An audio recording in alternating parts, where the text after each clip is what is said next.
Welcome to the history of Rome. In a single generation, Rome had recovered from the devastation of the Gallic sack and regained its dominant position within the region. The plebes had demanded and received greater political power, culminating with the election of the first plebe consul in 366 BC, the year after Camillus shepherded the Licinian law through the Senate. I did not mention this last week, but the admittance of plebes into the consulship also saw the end of military tribunes with consular power as one of the highest offices of state. The dual consulship was reinstated for good, and the obsolete office of military tribune was never revived. Subsequent years would see other plebe firsts, including the first plebe dictator in 356 BC and the first plebe censor in 351 BC. Both feats achieved by a single man, Gaius Marcius Rutilius, who, over the course of his illustrious career, would also be elected consul 4 times. By 343 BC, the Romans were once again seen as the great force in central Italy, and, as we are about to see, this meant that their neighbors forever sought to involve them in squabbles that had nothing to do with Rome or Roman interests. The Romans were the big kid on the block every other kid wanted on their side. As I did last time, I would like to open this week with a quote from Livy, discussing the year hostilities began with the Samnites and its significance in the greater arc of Roman history. From now on, the wars described will be of greater importance.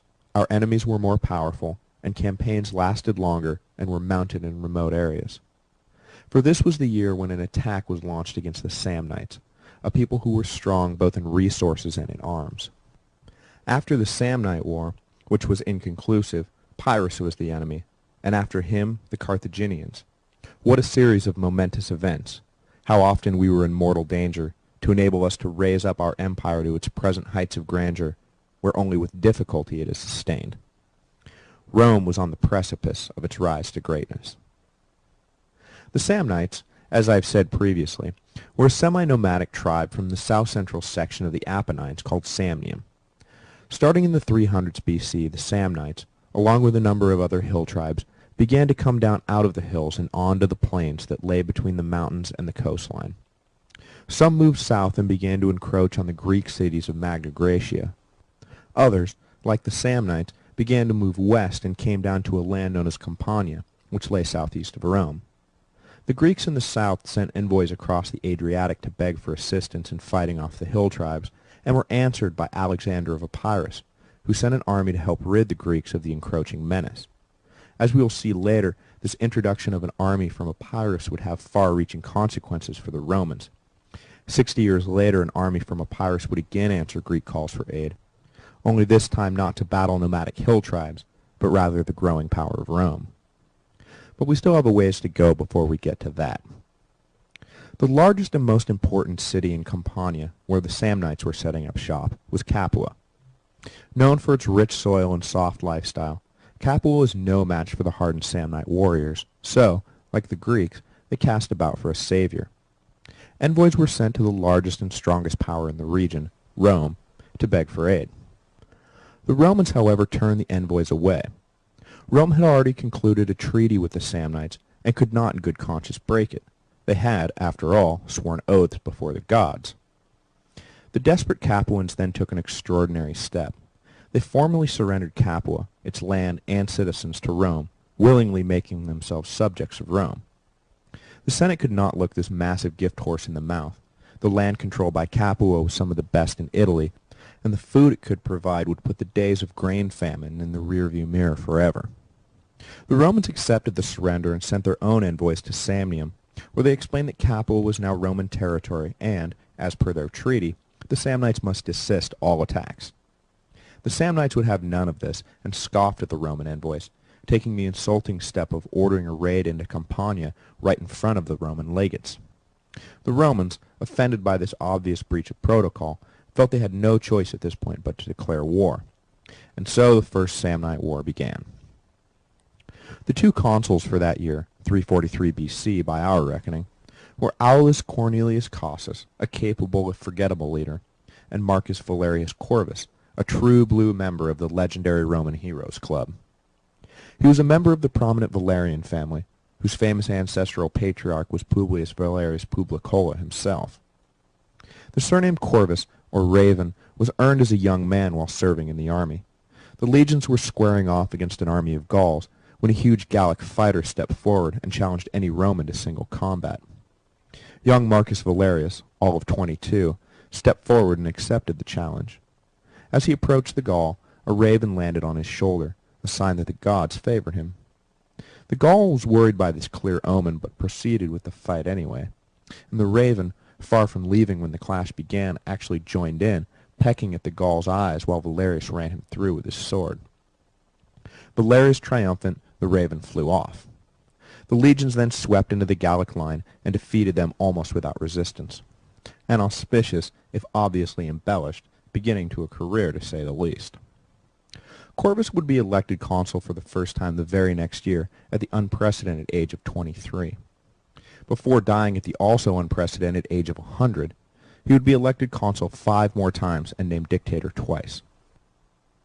But getting back to the war with the Samnites, Corvus was sent to protect Campania, and his colleague Cossus was sent to invade Samnium.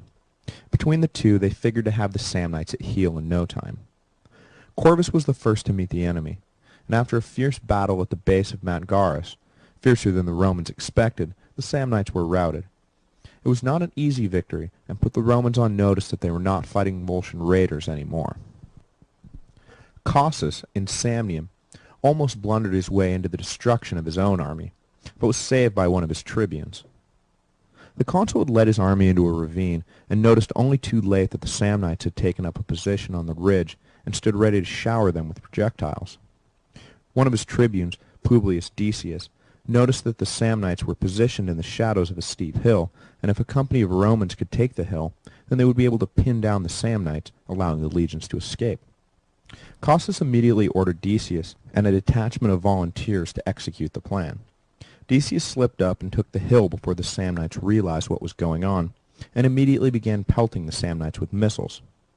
In the confusion, Cossus was able to withdraw his army to safety, but Decius was left on the hill, surrounded by an army of angry Samnites who had just been denied an easy victory. Secure on the high ground, the Roman detachment was able to hold out until nightfall, at which point, recognizing their hopeless position, they decided to risk death by sneaking through the Samnite army, rather than remaining on the hill and safely starving to death. They had gone about halfway through the camp when one of the soldiers dropped his shield on a sleeping Samnite. Decius immediately began yelling at his men to attack anything that moved. The Samnites, half asleep and panicked by the sudden violent commotion, did not know what or who to attack. Decius and his men made a break through the army, killing everything in their path. When they emerged on the other side, Decius took a head count and realized to his great pleasure that of the company of men he had led on a sure suicide mission, he had not lost a single man. In the morning they made their way to the Roman camp and were greeted to thunderous applause. Cossus was about to launch into a speech praising Decius when the tribune cut him off, saying that the Samnites were in complete disarray and the time to finish the job was now. Cossus took the advice and sent his army out. The Romans found the Samnites exactly as Decius had described, in confused disarray, attacked them immediately, and won easily. The Romans had now won their first 2 engagements with the Samnites, but the first had been an unexpectedly hard slog, and the latter would have been a disaster had it not been for the tactical blunder the Samnites had committed by not immediately falling on Cossus's legions. The third and final battle of the war was fought at Sussula, near the border between Campania and Samnium. Envoys from that city came to Marcus Corvus with news that the army he had driven off was regrouping and planning to reinvade. Corvus ordered his army forward with all haste, leaving behind all non-essential personnel and gear, marching only with his infantry, cavalry, and what could be carried on their backs. This decision to pack light would prove, unexpectedly, to be the decisive factor in the coming fight. When Corvus arrived at Sussula, he ordered a camp built. Due to the paucity of men and material, the camp turned out to be physically much smaller than the Samnites were used to seeing the Romans build. They assumed this meant that a smaller force was encamped, and all their strategic decisions flowed from this faulty assumption. They decided that the best course would be to starve the small Roman garrison out, and began preparing for a siege. The Samnite commanders, rather than keeping their army together, ordered foraging parties out across the countryside for supplies to sustain their army while they waited for the Romans to surrender. Corvus caught wind of the Samnite activities, and, as soon as the bulk of the army was scattered, he ordered his men to attack. The Samnites were shocked when the whole of the legions came pouring out of the small camp, not the minor detachment they had supposed they were dealing with. Corvus's army took the Samnite camp almost without a fight, and then spent the rest of the afternoon rounding up the dispersed Samnite foraging parties. The Battle of Sisula was over before it had really begun. This victory marked the end of the First Samnite War. Corvus and Cossus were both awarded triumphs, and Decius was given the Grass Crown for his heroics. The Grass Crown was the most prestigious and rarely given military honor, the highest decoration a Roman soldier could receive. It was given to an individual who single-handedly, or nearly single-handedly, saved an entire legion from destruction.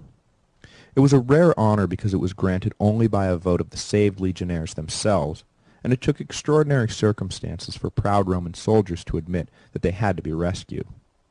But in this case it was universally understood that Decius had saved their butts, so Decius got the Grass Crown.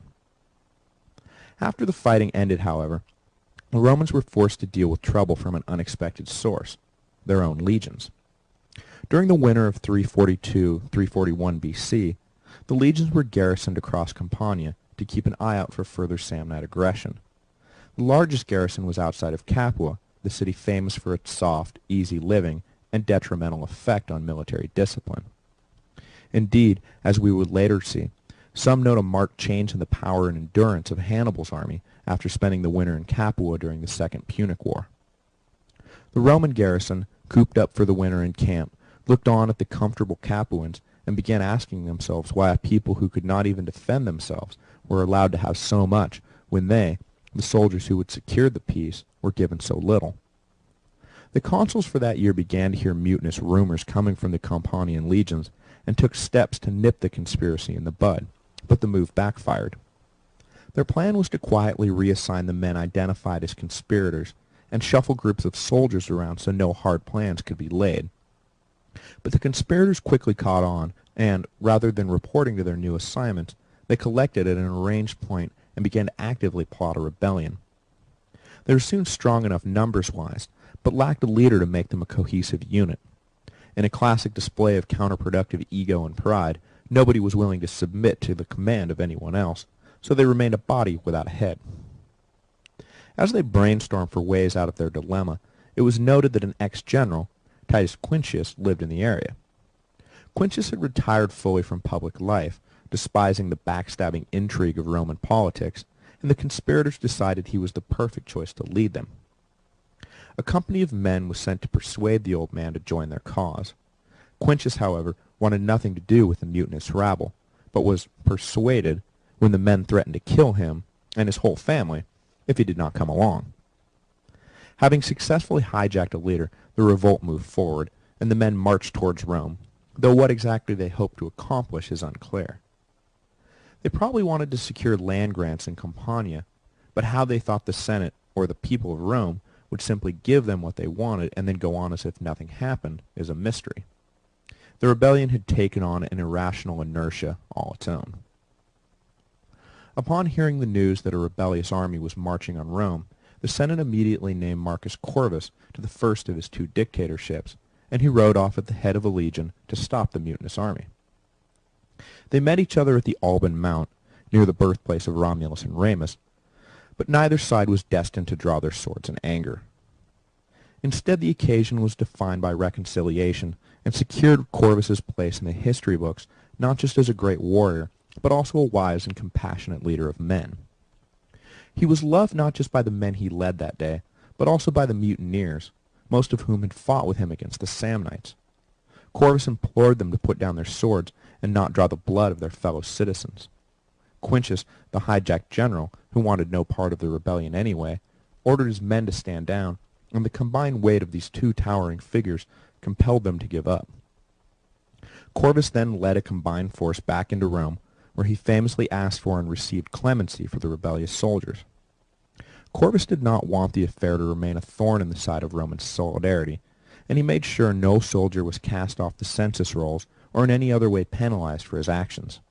It was a singular case of leniency toward mutinous soldiers, and, Though Corvus was hailed forever as a great man for securing the leniency, his example was rarely followed by later generations, who treated any hint of mutiny quickly and without mercy. Soon after the abortive rebellion, a truce was formalized with the Samnites. The Campanians, however, were in no mood for peace, and allied themselves with a combined Latin army that took the fight into Samnium as a punitive response to the Samnite invasion of Campania. The Latin communities hoped to grab some Samnite land and enhance their own power in the region, hopefully securing better terms of alliance with Rome. The Samnites immediately appealed to the Romans to halt the attacks. The Romans agreed to order the Campanians, who were now their subjects, to halt, but claimed their treaty with the Latins granted them no authority over their own internal military decisions. And this decision had two effects. For one, it offended the Samnites, who thought the Romans were just hiding behind legalese and directing the Latins, subjects to Rome in all but name, to keep fighting illegally after the treaty had been established. Second, it perked the ears of the Latins, who took the Roman decision to mean that the Romans did not believe they could stop the Latins from what they were doing. The time was ripe, the Latins decided, to renegotiate their status with Rome. For over 100 years, they had sent men and money to fight Roman wars and were consistently given only a pittance of the spoils in return. Full equality, they decided, was theirs for the taking, and, turning away from the Samnites, they set their sights on Rome itself. Having just concluded one war, the Romans were about to be embroiled in another, the Latin War, which would not turn out exactly as the Latins planned, resulting in not full equality, but full subservience to Roman rule, and an end even to the appearance of independence. The First Samnite War would prove to be mere foreplay between the Samnites and Romans. The Romans had gotten the upper hand, but it could have just as easily gone the other way. The Second, or Great Samnite War, would start 20 years later and not last for 2 years, but 22 years. In that war, the Samnites would hand the Romans some of their greatest and most humiliating defeats. The Romans had, since their founding, used the Greek phalanx system for their army, but soon found it unsuited for the mountainous terrain of Samnium. The Samnite cavalry and light infantry were able to easily outmaneuver the heavy Roman phalanx, forcing the Romans to completely overhaul their military structure before they could beat the Samnites in the field. But that war was still a generation away. Next week, the Romans will follow the old adage that the enemy of my enemy is my friend and join forces with the Samnites to quash forever Latin dreams of independence.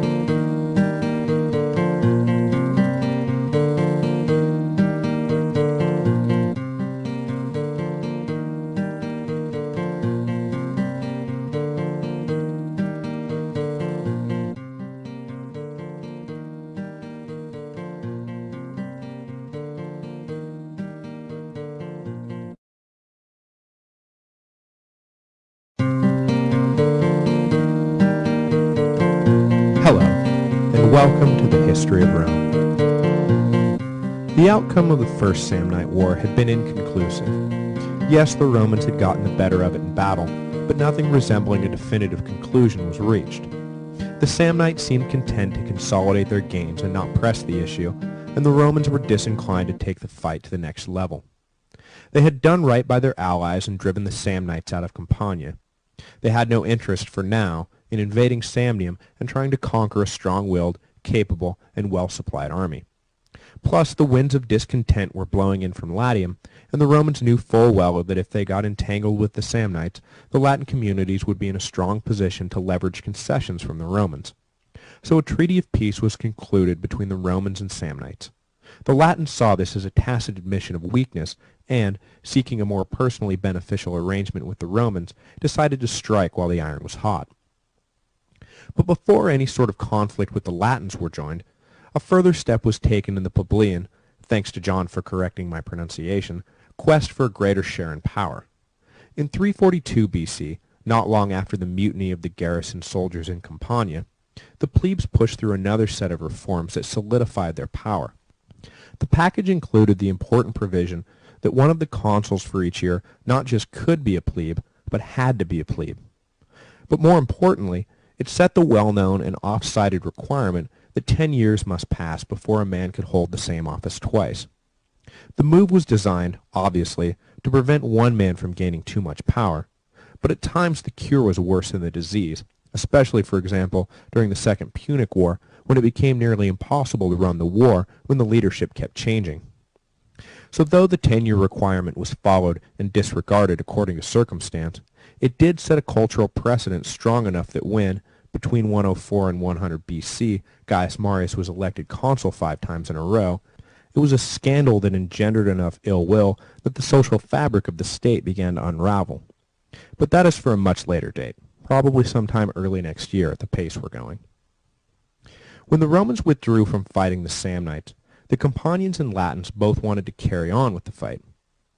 As I mentioned last week, the Samnites implored the Romans to put a stop to the aggression, but the Romans refused to order the Latins to do anything one way or the other.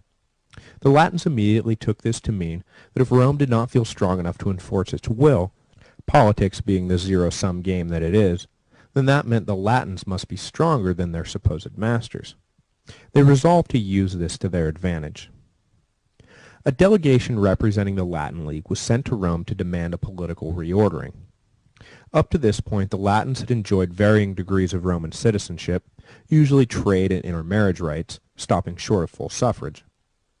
The delegation asked of the Romans not just full suffrage, but also audaciously demanded that one of the 2 yearly consuls come from the Latin communities. The Romans were shocked and practically laughed the delegation out of the Senate. No Roman was going to submit himself to the rule of a mere Latin. The plebes had just guaranteed their own consulship and weren't about to give it up, while the patricians had just given up one of their consulships and weren't about to let go of the other. On the question of a Latin consul, the two classes were united. The Senate's, and I'm paraphrasing here, answer to the Latin delegation was, no, there will be no political reordering. We like things just the way they are, thank you very much. Do you not remember that we wiped the floor with you at Lake Regillus, and that's why things are the way they are? If you really want what you're asking for, then come take it, if you can. The Senate then immediately voted for war to teach the impertinent Latins a lesson. Legions were raised and sent out to meet the Latin force that had been massing in anticipation of the Senate's rejection of Latin demands. The consuls for that year were Titus Manlius Torquatus and our old friend and hero of the First Samnite War, Publius Decius, he of the grass crown. On a brief tangent, the Romans dated the past by reference to the consuls for a given year, rather than by an arbitrary numbering system, so that, for example, last week's battles with the Samnites were said to have taken place in the consulship of Corvus and Cossus, rather than in, say, 167, dating from the founding of the Republic, or 409, dating from the founding of the city. It seems a bit unwieldy to us, but the Romans liked it just fine. Down the road, this system of reference would lead to the Roman joke that events occurring in the year of Julius Caesar's consulship, 59 BC, took place not in the consulship of Caesar and Bibulus, but in the consulship of Julius and Caesar. Get it? The Romans could be a laugh riot when the mood struck. Anyway, in the consulship of Decius and Manlius, 340 BC by our reckoning, war with the Latins began. In the beginning, the outcome was very much in doubt. It had been years since the Romans had fought an enemy that so evenly matched them. It was almost like facing a mirror. The Romans and Latin forces were nearly identical in size. They used all the same tactics, spoke the same language, prayed to the same gods, and in most cases knew each other personally. There would not be any surprises or innovative tactics, just a standard straight-ahead infantry battle and victory to the strongest or luckiest. Both sides knew it, and knew heavy casualties loomed as force pitted itself against force. Two legends emerged from the war, one revealing how the Romans were able to win a fight that seemed destined to produce a draw, the second hammering home the idea that obeying consular authority is paramount and the only way to maintain the critical discipline required for Rome to defeat its enemies. The first legend states that after the legions had built their camp near the Latin force and settled in for the night, both consuls had the same dream. In it, an apparition revealed that in the coming battle, the victorious side would sacrifice its commander, while the losing side would sacrifice its whole army. When they awoke, the two conferred and realized that they had had the same dream. They made a pact that each would lead one flank of the army, and whichever side began to fail first, that consul would charge into the enemy and seek death, so the gods would grant their whole army victory. The second legend states that the consul Manlius had given orders to his troops that no one should engage the Latins until he had given the okay. He wanted the battle to start at the time and place of his choosing, and didn't want reckless brawling to spark a battle he wasn't prepared for. Manlius' son Titus, however, disobeyed the order while leading a cavalry detachment on patrol. They encountered a group of Latins, and Titus was challenged to single combat by one of them. Titus demurred, understanding his orders, but the Latins called him a coward and all sorts of other nasty names. His hackles raised, Titus accepted and proceeded to kill his challenger. Returning to camp with the spoils taken from his dead enemy, Titus was greeted by cheers, but the festive atmosphere died under the withering stare of his father, who ordered his son arrested. Manlius gave a brief speech in which he defended what he was about to do. His family, he said, would be torn apart by the punishment he was about to hand down, but that was far better than having the entire state torn apart by disobedience to consular authority. Then, without compassion and to the horror of his men, Manlius ordered his own son flogged and beheaded. Titus was given a hero's burial, and the army, from that point on, hated their commander, but it was, to Manlius's credit, a far more disciplined and professional army that was doing the hating than before. There is nothing new about either of these legends, and they are both retreads of previous stories.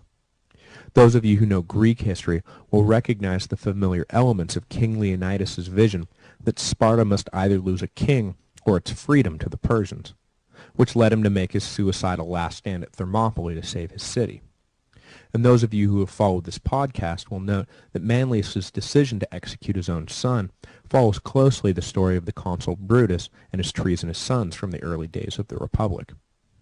Roman annalists were enamored with the idea that Romans of the past displayed a dedication to the state that had fallen out of fashion and needed to be rekindled.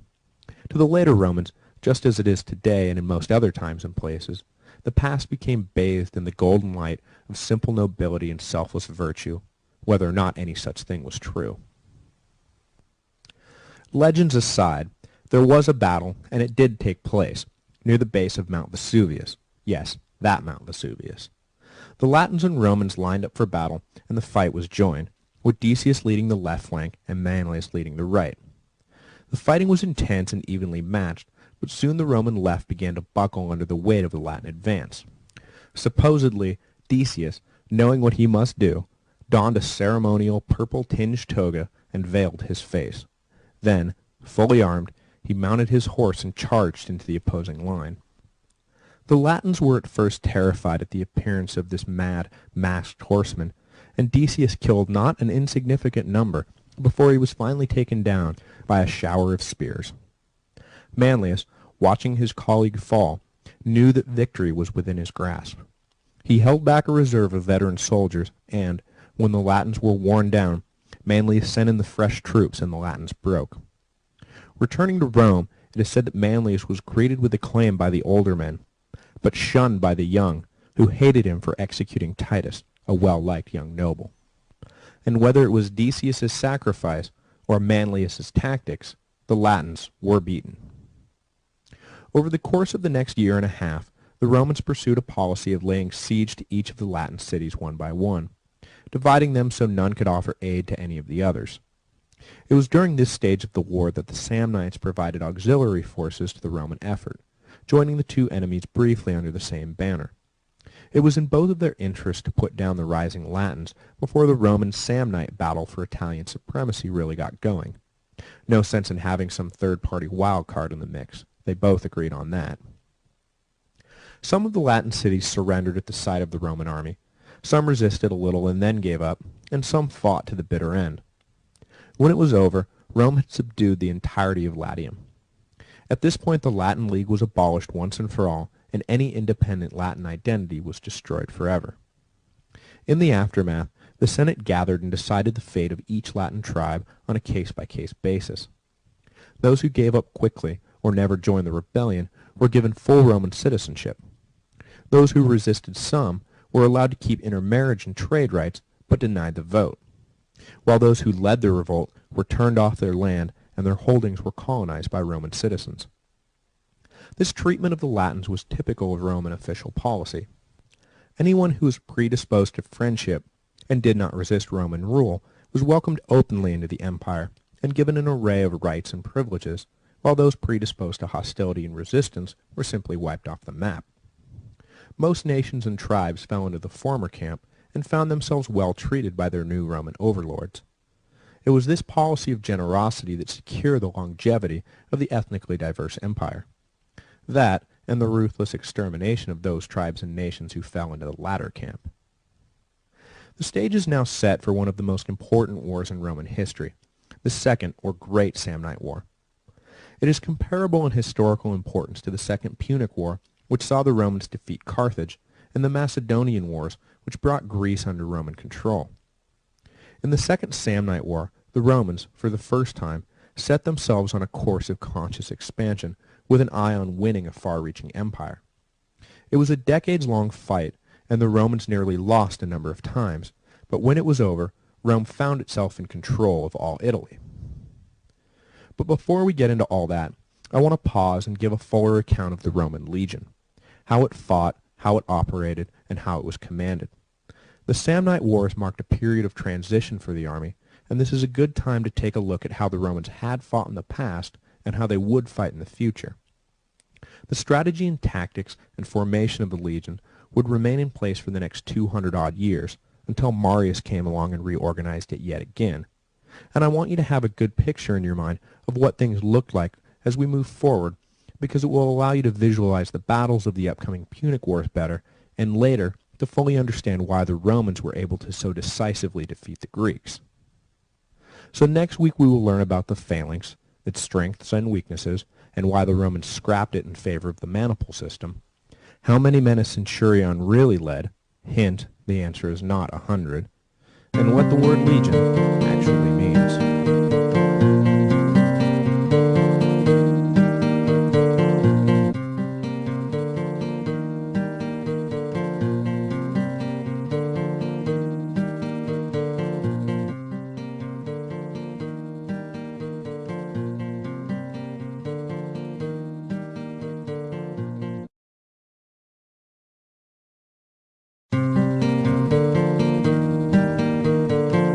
Hello, and welcome to the History of Rome. To answer one of the most basic questions about Rome, why was it able to control so much territory for so long, one need look no further than the Roman legion.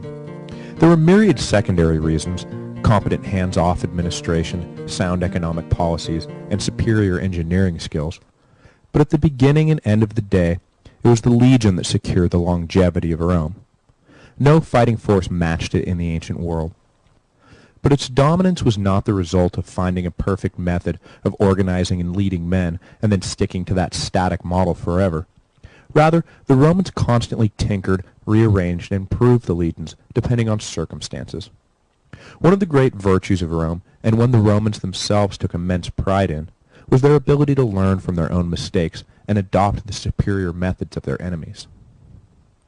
When I was in college, I took a course in ancient political theory where we studied Plato and Aristotle, the Sophists, and other Greek thinkers. But when we got to the Romans, apart from some cursory reading of Cicero and Marcus Aurelius, my professor spent the class periods teaching us legion infantry tactics and how the Roman roads and camps were built. That was Roman political theory, not discourses on the meaning of justice or comparative essays on state organization, but rather how best to build a wall, and how to maintain lines of communication in the thick of battle. The Romans did not spend a lot of time with their head in the clouds, but they did spend a lot of time with their feet in the mud. The power, dominance, and stability and legacy of Rome is all wrapped up in its army. Understanding the legions is critical to understanding the Romans, and shifts in how the legions operated mirrored shifts in the socio-political world that surrounded them. I originally intended this section to be one episode, but as I progressed it kept growing and growing, and so, rather than inundating you with too much information, I have decided to divide it into 2 parts. Today I will give a brief overview of how the legions changed over the years, and then go into detail about the Greek phalanx in particular, what it was, why it was so strong, and what its flaws were. The Romans used the phalanx until the Samnite Wars, when they morphed into a new system I will detail next week. For those of you with a background in ancient history, I'm sure you've heard more than enough about the phalanx, but I want to make sure everyone is on the same page, and I think understanding infantry tactics is critical to understanding classical Mediterranean history as a whole. In general, and this is very general, the army of the Roman Republic had 4 distinct phases. The first phase was ushered in by Romulus when he founded the army. It was originally formed like any other barbarian horde, with a strong leader leading a mass of men who charged at the enemy and battled hand-to-hand, one-on-one, until one side overpowered the other. The second phase began roughly with the class reforms of Servius in the mid-500s BC. At this point, the Romans began to utilize the Greek phalanx, relying on disciplined, group-oriented attacks rather than the free-for-all of Romulus's day. This lasted until the mid-300s BC, when the Samnite Wars exposed dangerous flaws in the phalanx and forced the Romans to reorganize their entire army and start a third phase based around the Manipul, which I will discuss at length next week. Later, around 100 BC, Marius ushered in the fourth and final phase of the Republican army, instituting a series of reforms affecting not just how the army fought tactically, but also how the soldiers were recruited, removing property qualifications and creating the first full-time professional legion. This was a major contributing factor to the death of the Republic and the rise of the Imperium. At this point in the podcast, we have reached one of those watershed moments, the mid-300s BC, that saw a transition from one of these phases to another. And this transition is particularly of vital importance because it moved Rome from having just another classical Greek hoplite army to having an army that was distinctly Roman. The Romans, as I've mentioned, were heavily influenced by the Greeks, not just in art and culture, but also in the employment of arms. In the mid-7th and 8th centuries BC, the Greeks adopted a formation of attack called the phalanx, which was composed of individual soldiers called hoplites. The phalanx was the most formidable method of attack in its day and spread throughout the Mediterranean, finding its way to Rome, as I said, around the mid-500s BC. Put simply, the Greeks abandoned the chaotic charges of man-to-man fighting in favor of a highly organized formation, which would charge and engage the enemy as one. For hundreds of years, the only thing that could stop a phalanx was another phalanx of equal strength, hence the speed of its adoption throughout the Western world. A phalanx was composed of a single line, 8 to 16 men deep, depending on the battlefield and number of hoplites available. As a rule of thumb, deeper was better for phalanxes, and there were accounts of phalanxes up to 50 men deep in some battles. Commanders had to make hard choices, however, because the line had to be long enough to prevent any outflanking maneuver, which meant certain death, so a balance was always sought between length and depth. At Marathon, for example, the Greeks gambled by spreading their phalanx thin to prevent the numerically superior Persians from outflanking them. The gamble paid off, but the Persians nearly did break the thin Greek line, and had they done so, the history of the world would have been altered dramatically. During battle, the men in the front line held their oval shields, called hoplons, hence the name hoplite, in their left hands and long spears in their right. The hoplites stood close together, and in such a way that their shield protected the man to their left, and the man on their right protected them. This formed a shield wall that was virtually impenetrable. In between the shields, the spears of the second, third, and sometimes fourth ranks shot through the gaps, stabbing and gorging anything they could. A mass of individual fighters would simply be massacred if they attempted a head-on attack. They would be unable to break through a well-disciplined phalanx. Now I know what you're thinking. If a phalanx was 8 or 12 or 16 men deep, and only the front 4 lines were attacking, what were the other 4, 8, or 12 lines doing? The answer is threefold, but all three folds relate to the all-important task of maintaining the cohesion of the phalanx. The first fold is that as the phalanx initially charged each other, and in the subsequent shoving match, the front lines had to be braced by the men behind them, so they literally, physically, could not be pushed back. The second fold is that the most common way a phalanx was broken was by retreat from the rear. Once men started running out the back, there was no more bracing, no more support, and the other army could push right through you. A deep line meant removing those back ranks from danger and hence removing their desire to run away. The man in the back line of a 16-man phalanx was in no danger of being run through with a spear, so he wasn't going to run. It's basic psychology. The third fold is that the stable back ranks prevented the men in front, who really were in physical danger, from running away even if they were scared out of their minds. If anyone in the front ran, then the whole phalanx would break down and everyone would be slaughtered. Now I know what you're thinking again, and the answer is yes. The first few ranks of a phalanx was a really, really crappy place to be. Trapped between an enemy who was trying to kill you and friends who forced you to stay put even as they sat, essentially, on the sidelines. The only way to live if you were in the front was to stick together and move forward, so there was a motivational element to the formation as well. There was, indeed, a lot of psychology built into the phalanx. Maybe all that philosophizing on the human condition paid off. In a warrior society like Greece, though, men clamored to be in the front ranks because that's where all the honor and glory was, and where the commanders placed their best men. So, despite all the dangers, they didn't think the front was such a bad place to be. To each his own, I guess. Now, a last important word on the phalanx. It was designed for and used on flat, open plains, where the ranks could be deployed properly, and there were no holes in the line. In a phalanx, a single gap meant death. The survival of the army was absolutely dependent on an unbroken shield wall. In Greece, this worked well because both sides used phalanxes, and so both sought the same sort of terrain. But against an army who used vastly different tactics on unstable, hilly terrain, the phalanx was vulnerable, a fact the Romans would learn the hard way.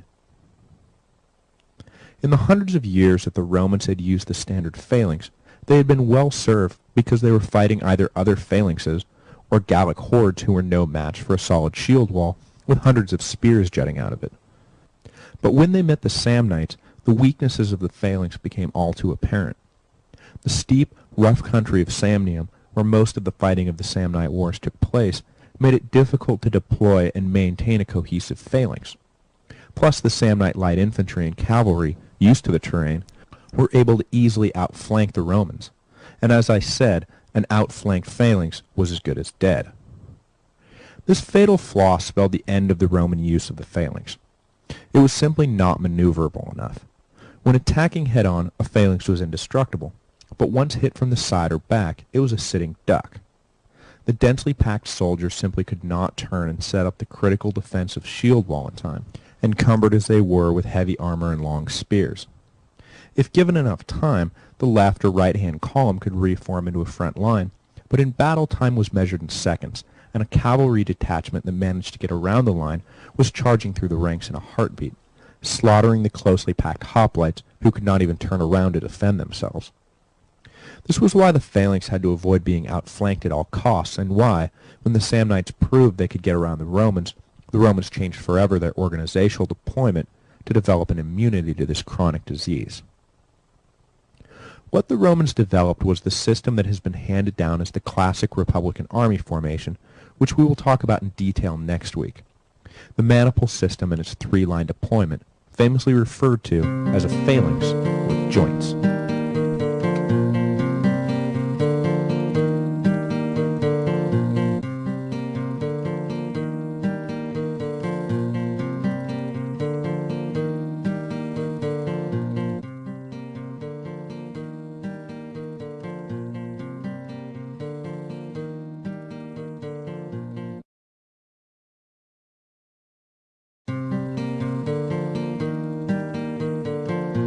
Hello, and welcome to the History of Rome. Last time, we focused on the Greek phalanx, the formation of battle used by the Roman army until the time of the Samnite Wars. This week I want to talk about the new system the Romans developed during and after their war with the Samnites. The new organizational structure would remain the standard for the next 250-odd years until the Marian reform of 107 BC and become known to history as the maniple system. It was called the maniple system because it was based around a tactical unit of 120 men called the maniple, which roughly translates as a handful. This unit was capable of acting independently of the rest of the army or in concert with the whole, giving Roman commanders an advantage over their predecessors, who had to deal with the bulky single line of a phalanx designed only for closely coordinated forward movement. In a pinch, a general could now order off a single maniple to secure a ridge or plug a hole or turn to face an enemy from behind without jeopardizing the cohesion of the rest of the army. And the new Roman general had another advantage over his predecessor. The Romans abandoned the single line in favor of a staggered three-line deployment. At the outset of battle, the lines formed with 10 maniples in the front, 10 in the middle, and 10 half maniples in the back, arrayed in a checkerboard fashion.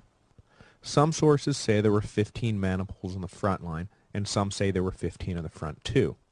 The specifics are hard to weed out due to the lack of source material and the competing claims held therein. So I'm saying 10, 10, and 10, because that seems to be the general consensus, but just know that I could be wrong, and without a time machine we'll never know for sure. Somewhere between 10 and 15 in the front two lines anyway, and definitely 10 in the back. The front line maniples were made up of the youngest and most inexperienced soldiers, generally aged 16 to 20, out on their first campaigns. The second line was made up of soldiers in the prime of their lives, between the ages of 20 and 40. The back line was made up of the oldest troops, veterans of countless campaigns with all the wisdom and skill that follows from age and experience. Organizationally, each single maniple had 4 officers, 2 front, senior centurions, and 2 back, junior centurions. They were called centurions because they commanded a single century, the most basic organizational unit of the army, and a maniple was composed of 2 centuries, hence 2 officers. A Roman army century was not composed of 100 men, as is commonly and mistakenly believed, but rather 60 to 80 men. The senior of the 2 senior centurions was the commander of the maniple and placed in the front right when in battle. They were expected to lead by example and be the first ones in and the last ones out of any fight. The mortality rate among centurions was thus the highest in the army, but again, as with the front ranks of the phalanx, men clamored for the position because of the honor it brought them and their families. The basic theory was to attack first with the front line only, who, being young, were strong and full of stamina. Ideally, the rest of the army would never have to attack, and the front line would take care of the enemy. But this rarely happened. Inevitably, the second line would be ordered in to support the first. These troops, hardened, strong, and experienced, were usually enough to secure victory.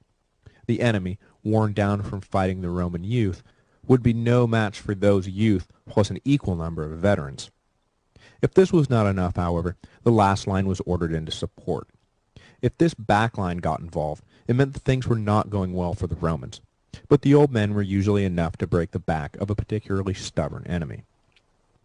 The maniple system was based around the principle of time-release freshness. Opponents of Rome would attack all at once and with great fervor, often overexerting themselves by the belief that they could overwhelm the front Roman line easily and move on to the rest of the army.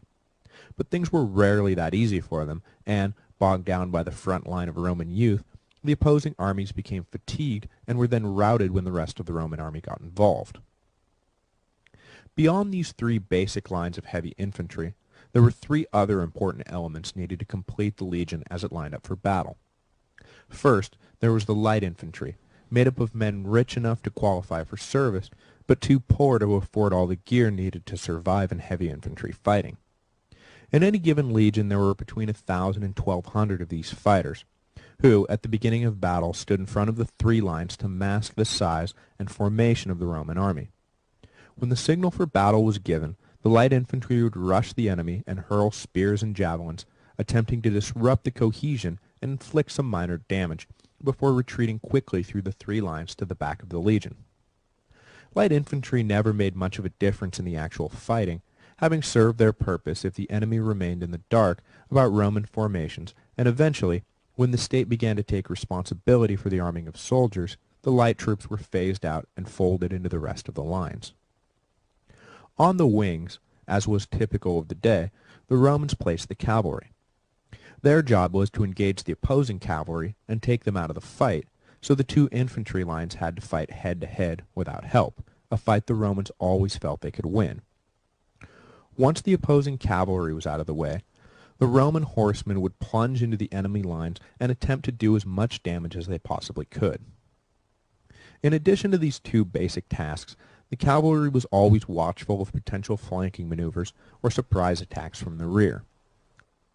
Constitutionally, the cavalry was initially made up of the richest Romans, the equites, but as the years passed, the Romans farmed out cavalry work to their allies, never being great horsemen themselves. And these allies were the third element needed to complete a standard legion. Also stationed on the wings, between the Roman lines and the cavalry, the allies were somewhere in between heavy and light infantry. Through the Republican period they were led by Roman officers, but as time went on they began to be led by their own chiefs, or generals. The allies were required to contribute an equal number of infantry and twice the cavalry that the Romans themselves provided.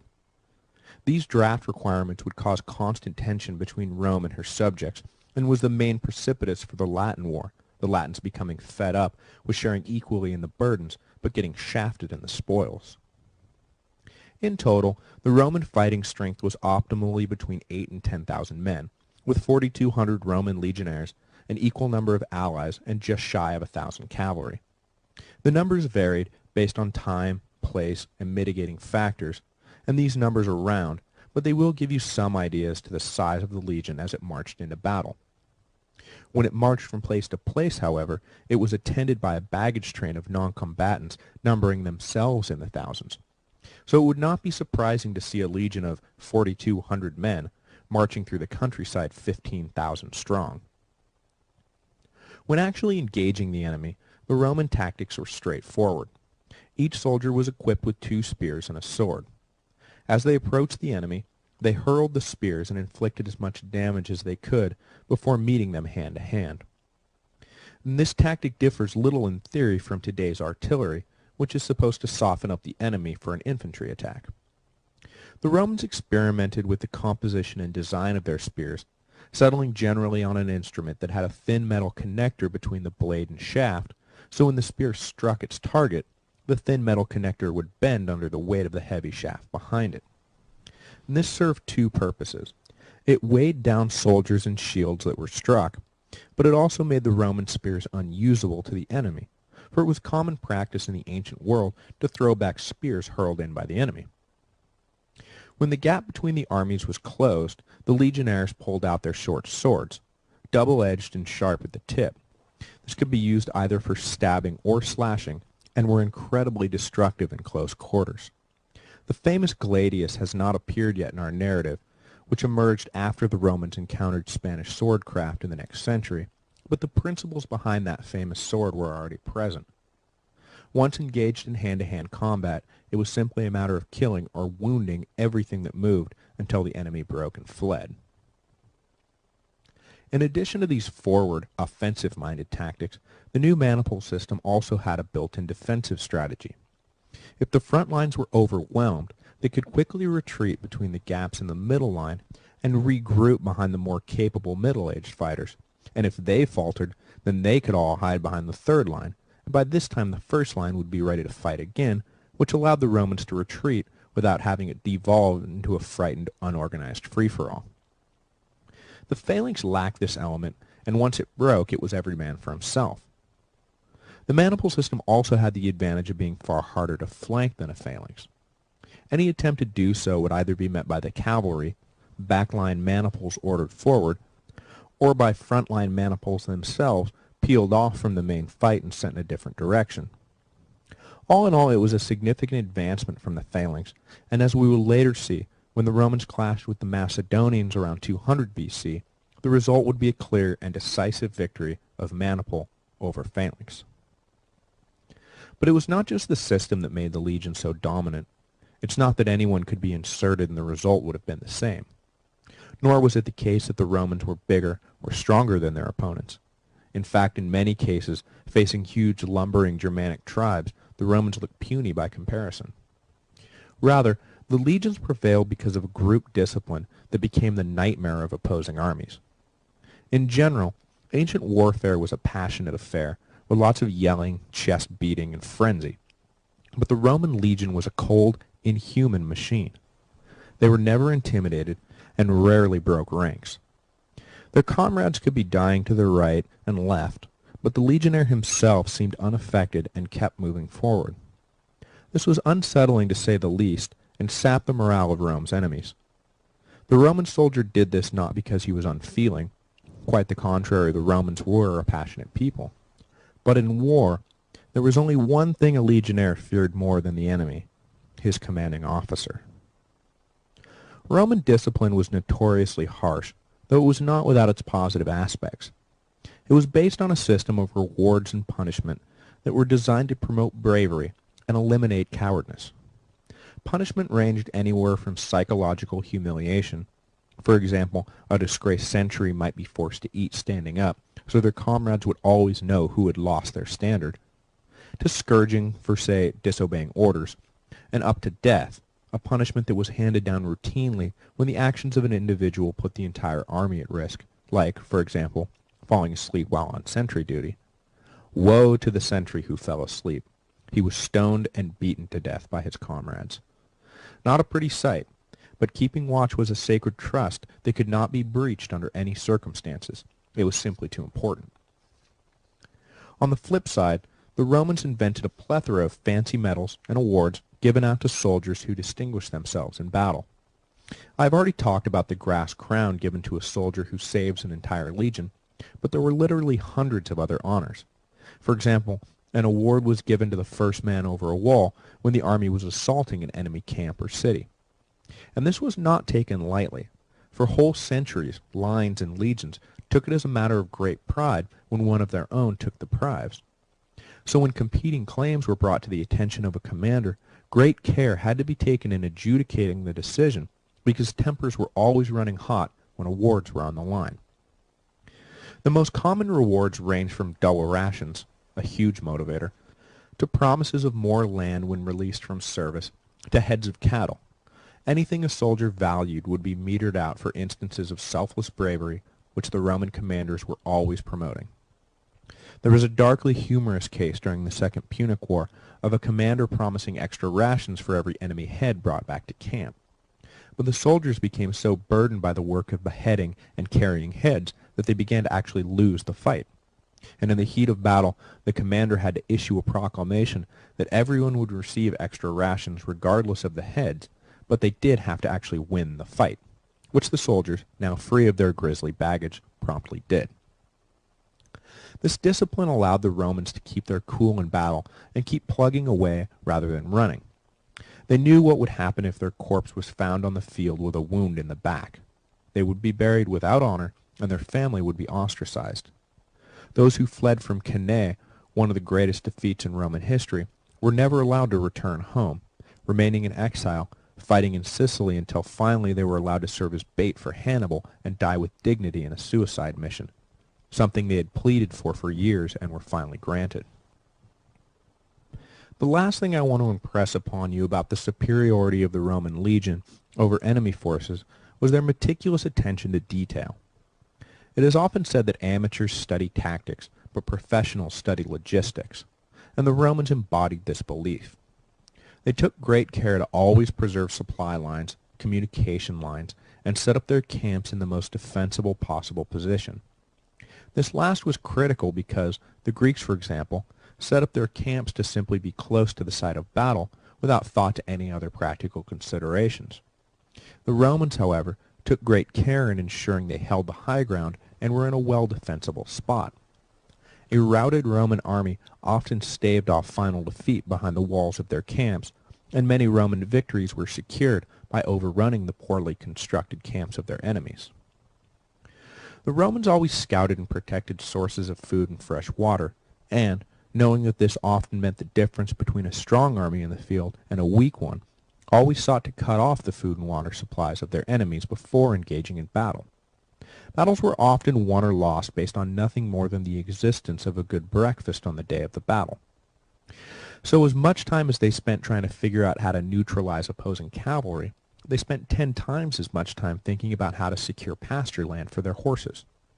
It was the boring details of making sure everyone had proper footwear and that the trenches were dug to a proper depth that really set the Romans apart from their enemies, who often had every intention of just showing up for a fight. The Romans never just showed up for a fight. They planned everything down to the smallest detail. The fight itself became almost an afterthought. So there you have it. That, in a nutshell, is the Roman Legion of the Republic. 3 lines made up of units of 120 men, with cavalry and allies protecting the wings. More versatile than the phalanx, the maniple system would remain largely unchanged for the next 250 years, and it would be this incarnation of the Legion that did most of the heavy lifting of the territorial expansion throughout the Mediterranean. When we get to Marius, I will discuss at length the changes he introduced and how they changed the face of Rome forever. But that is for another time. Next week we will get back into the action as Rome prepares for her longest and most grueling challenge to date, the Second or Great Samnite War.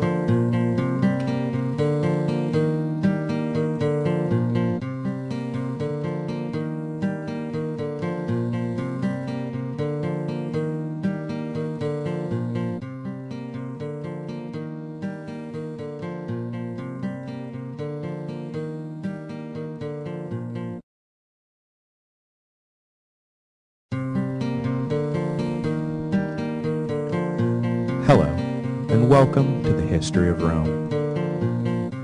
The Romans enjoyed 10 years of peace after the end of the Latin War in 338 BC, and spent the years quietly expanding their territory. This decade saw the emergence of a new attitude towards territorial expansion. It was no longer enough to merely ensure the survival of Rome by controlling Latium and fending off intruders. The Romans now sought to spread their influence over a much wider geographic area in order to draw taxes and manpower from a wider pool of citizens. No one power had controlled the entire Italian peninsula before, but the Romans started to think that maybe they could pull it off. They essentially looked around Italy, sized up the competition, liked their odds, and went for it. The Samnites were number 1 on the list of potential threats, and the Romans knew that if they were able to conquer the powerful hill tribe, nothing would stand in their way of conquering all of Italy.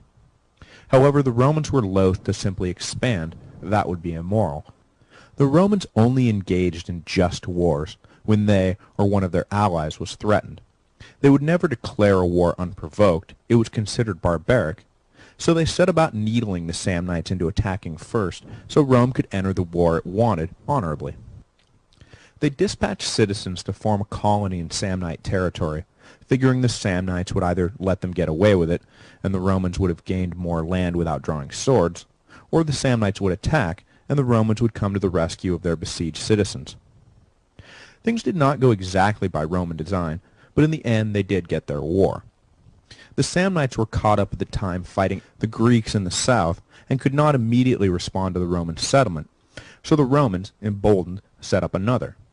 When the Samnites concluded their war with the Greeks, they did turn west, but it was not to directly engage the Roman colonies. Rather, they moved on the Greek city of Neapolis, which is present-day Naples, forging an agreement with its citizens to aid their dream of expanding off the coast and into Greater Campania. The nobility of Neapolis, however, dismayed at the Samnite garrison and the loss of control over their own city, turned to Rome for assistance. It was the call Rome was looking for, but it was something of a letdown.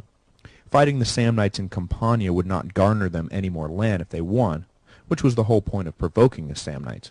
But, reluctant to pass up the opportunity, they agreed to help the Neapolitan nobility and drive off the Samnite garrison, which they did, sparking the Second Samnite War in 327 BC. The early momentum was clearly in Roman hands. Samnite allies were peeled off, and the Romans won victory after victory on the battlefield. In fact, the only major defeat for the Romans in these early years came as a result not of Samnite strength, but of a psychological mutiny by the Roman army against their own commander, the result of an extended melodrama which is too juicy for me to not relate in detail. In 325 BC, as would be the case in many of these years, a dictator, Lucius Papirius Cursor, was appointed to oversee the war effort, and Quintus Fabius Maximus, the grandfather of the more famous Fabius Maximus, who saw Rome through the early disastrous years of the Second Punic War, was named his master of horse. They set out for Samnium, but the taking of the auspices, a critical superstitious step for all Roman endeavors, had been done poorly, or was messed up, or showed ill omens. Whatever was wrong, Papirius decided to head back to Rome and retake them in an attempt to secure a favorable sign from the gods.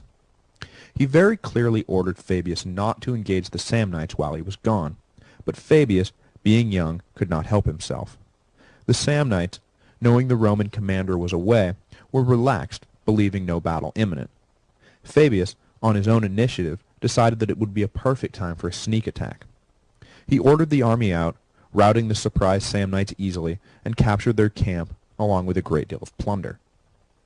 When Papirius returned, however, he was enraged, red in the face, screaming and cursing enraged. How could Fabius have so clearly disobeyed him, when the whole purpose for leaving was to align Roman interests with the gods' favor? By attacking before securing favorable auspices, Fabius endangered not just the army, but Rome as a whole. Then, singing the praises of Manlius, who, you will recall, executed his own son for disobedience, Papirius ordered Fabius arrested. The army was incredulous. They had just won an easy victory thanks to Fabius's decisive action, and now Papirius wanted to punish him? It was absurd. The general feeling was that Papirius was simply jealous for missing out on the glory. Despite entreaties from the officers, however, Papirius insisted on Fabius's arrest. A slow-moving riot began to build, which was cut off only by nightfall, and during the night, Fabius, understanding that Papirius had every intention of executing him the next morning, escaped from the camp and made for Rome with all haste. Upon reaching the city, Fabius and his father, who had previously been consul and was a man of high standing, went before the Senate to plead the young man's case. Papirius showed up, and the scene from the camp was repeated. Papirius was a towering inferno of rage. He railed against Fabius's disobedience and sacrilege, and pointed to the irreparable harm the boy had done to army discipline and the moral fiber of the state itself. There was nothing untrue about what Papirius said, but the Senate pleaded with him to go easy on Fabius. He was a popular young noble, and, after all, had just won a great victory. Wasn't Papirius taking this all just a bit too far? By this point Papirius was getting shrill, and I can't help but picture the senators looking sideways at each other as he launched into another red-faced harangue, and thinking, geez man, lighten up. In the end, when it became clear that absolutely no one supported him, Papirius attempted to salvage some dignity, not just for himself, but for the office of dictator, which was in danger of becoming irrelevant. He agreed to lift the sentence of death and content himself with stripping Fabius of his power and leaving him behind in Rome. Returning to the army, Papirius ordered his troops to pursue and engage the reformed Samnite army, but this time, instead of an easy victory, the Samnites managed to get the upper hand. The Roman soldiers, who loved Fabius and hated Papirius, had no intention of letting the dictator win any battles, so they, in effect, threw the fight. Papirius, though, did not ride off into the history books as a shrill and overbearing failure, and to his credit he saw the error of his ways. He had come down too harshly on Fabius, and in doing so had lost the support of his troops. So he spent the next few days endearing himself to them, visiting the wounded and treading lightly with his discipline. He won back the favor of the men, and when he ordered them out to fight the next time, they did not disappoint, and delivered to him the victory that he sought. Over the course of the war, Papirius would serve as consul 4 times, and when he finally did ride off into the history books, he was remembered as a great commander and one of the best men of his generation. After Papirius's victory, the Samnites sued for peace, but the Roman Senate demanded such lopsided terms that the Samnites could not accept, and the war continued. It would prove to be a mistake of the highest order, because the Romans were about to walk into one of their greatest and arguably most humiliating defeats in their history. At least at Cannae, the Roman army was beaten in the field, but Caudine Forks ended with the Romans so completely outmaneuvered that their army never drew their swords before offering them to the Samnites in surrender. Many saw it as punishment for the hubris Rome had shown towards the Samnite peace envoys. The defeat at Caudine Forks, however, just as the defeat of Cannae would a century later, did nothing less than prove that the Romans were cut from a completely different cloth than their contemporaries. Any other state, when faced with such catastrophic defeats, would have quit and prayed for mercy from their enemies. But the Romans never even gave it a thought. They never quit. They just kept coming. At Caudine Forks, the Romans were set up perfectly by the Samnite commander, Gaius Pontius. He dispatched some of his soldiers into Roman territory, masquerading as non-combatant herdsmen. When they inevitably fell into the hands of Roman patrols, they all told the same story to their captors. The full force of the Samnite army was besieging the city of Lucaria, a Roman ally. The Romans, hearing this information repeated from multiple sources, bought the story hook, line, and sinker. They sent both consuls with their armies to aid Lucaria, but, of course, the Samnites were nowhere near Lucaria. They were stationed near Caudium, specifically at the pass where the Romans would have to travel to get to Lucaria. Called the Caudine Forks, the pass started very narrow, then opened into a wide plain, and then became very narrow again on the way out. On either side, steep peaks prevented any movement besides forward and backward. The consuls led their army hastily into the pass, believing all the danger to lie ahead. But when they reached the other side of the flat plain, they found their exit blocked off by a pile of boulders. Sensing that something was amiss, the consuls immediately ordered a retreat, but by this time it was too late. The Samnites had already blockaded the other end as well. The Roman army was trapped and in a hopeless position. Soldiers joked darkly about their pointless labor as the consuls ordered them to build a fortified camp. There was no getting out, and there would be no attack to repel. The Samnites would simply wait the requisite 3 days for them to run out of food and demand surrender. The consuls and their officers recognized the immensity of their blunder as they tossed around impossible to execute escape plans. The next morning Pontius sent for his father, who, though retired, was a great military strategist, and asked for the old man's advice about what to do with the trapped Romans. At first his father sent word that Pontius should let the army walk away unharmed. Unsure of the message, for it seemed a crazy notion, Pontius sent for clarification, and when word came again, the message had changed. It now read, "Kill them all, down to the last man." This sounded more like his father, but Pontius was confused and unsure whether the old man had slipped into senility. Hadn't he just said to let them all go? So he sent for his father and asked him to join him at Caudium. When the old man arrived, he told his son that he still retained his senses, and neither message had been a mistake. The best option, by far, he said, was to spare the army and return them unharmed to Rome, for in doing so they would win the eternal friendship and gratitude of the Roman people, and hostilities would end forever.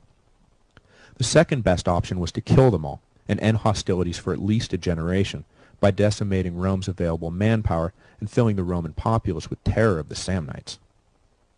There are no other options, the old man said. Extreme generosity or extreme cruelty. That was it.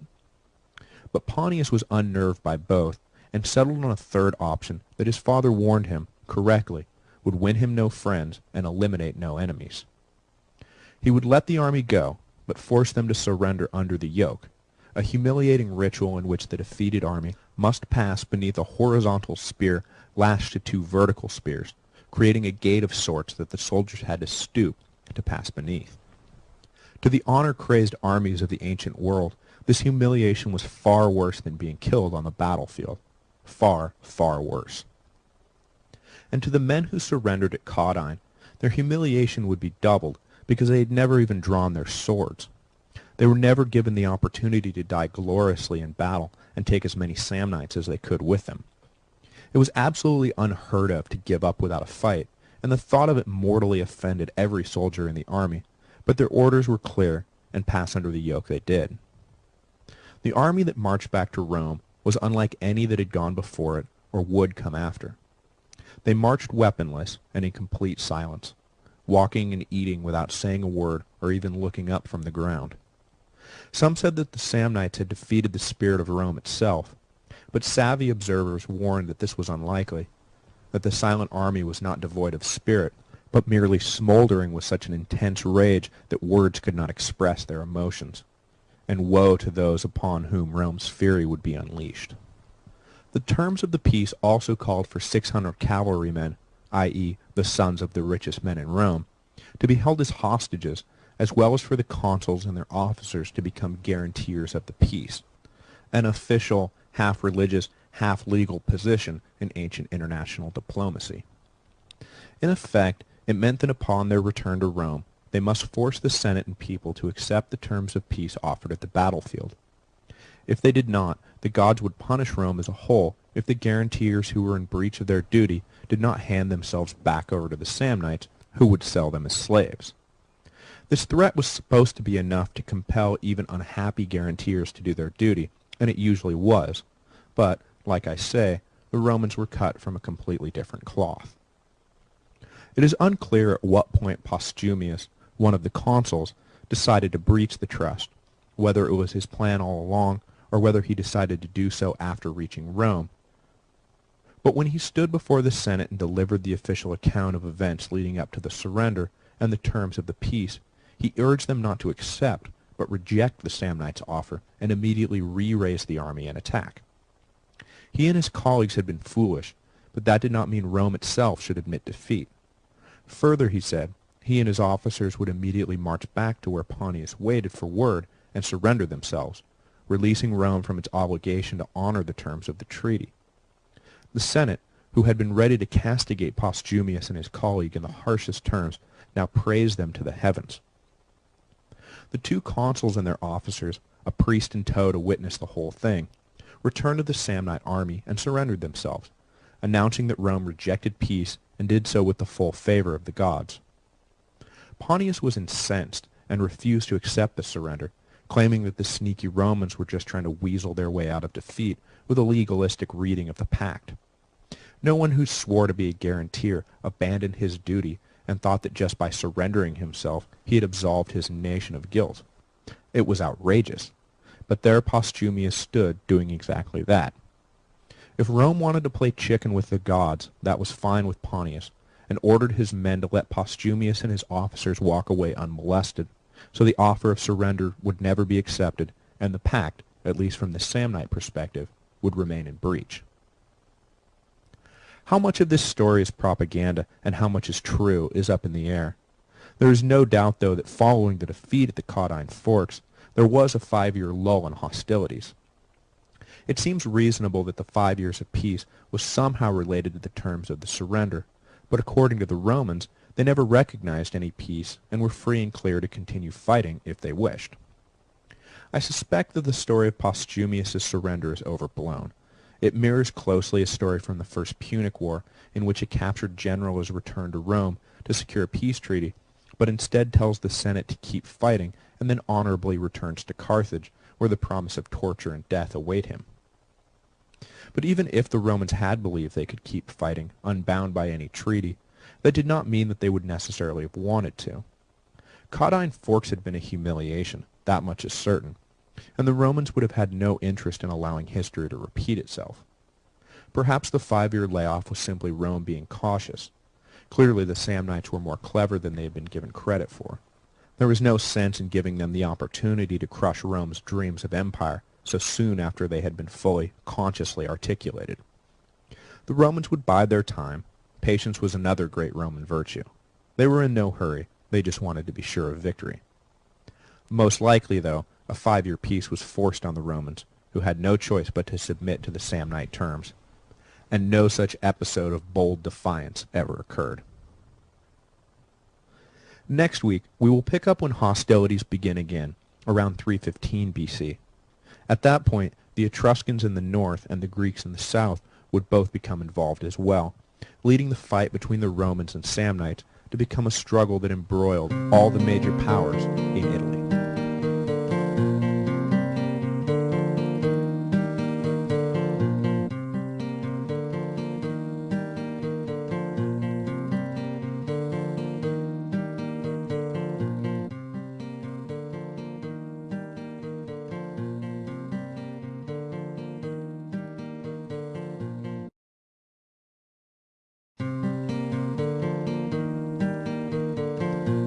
Hello, and welcome to the History of Rome.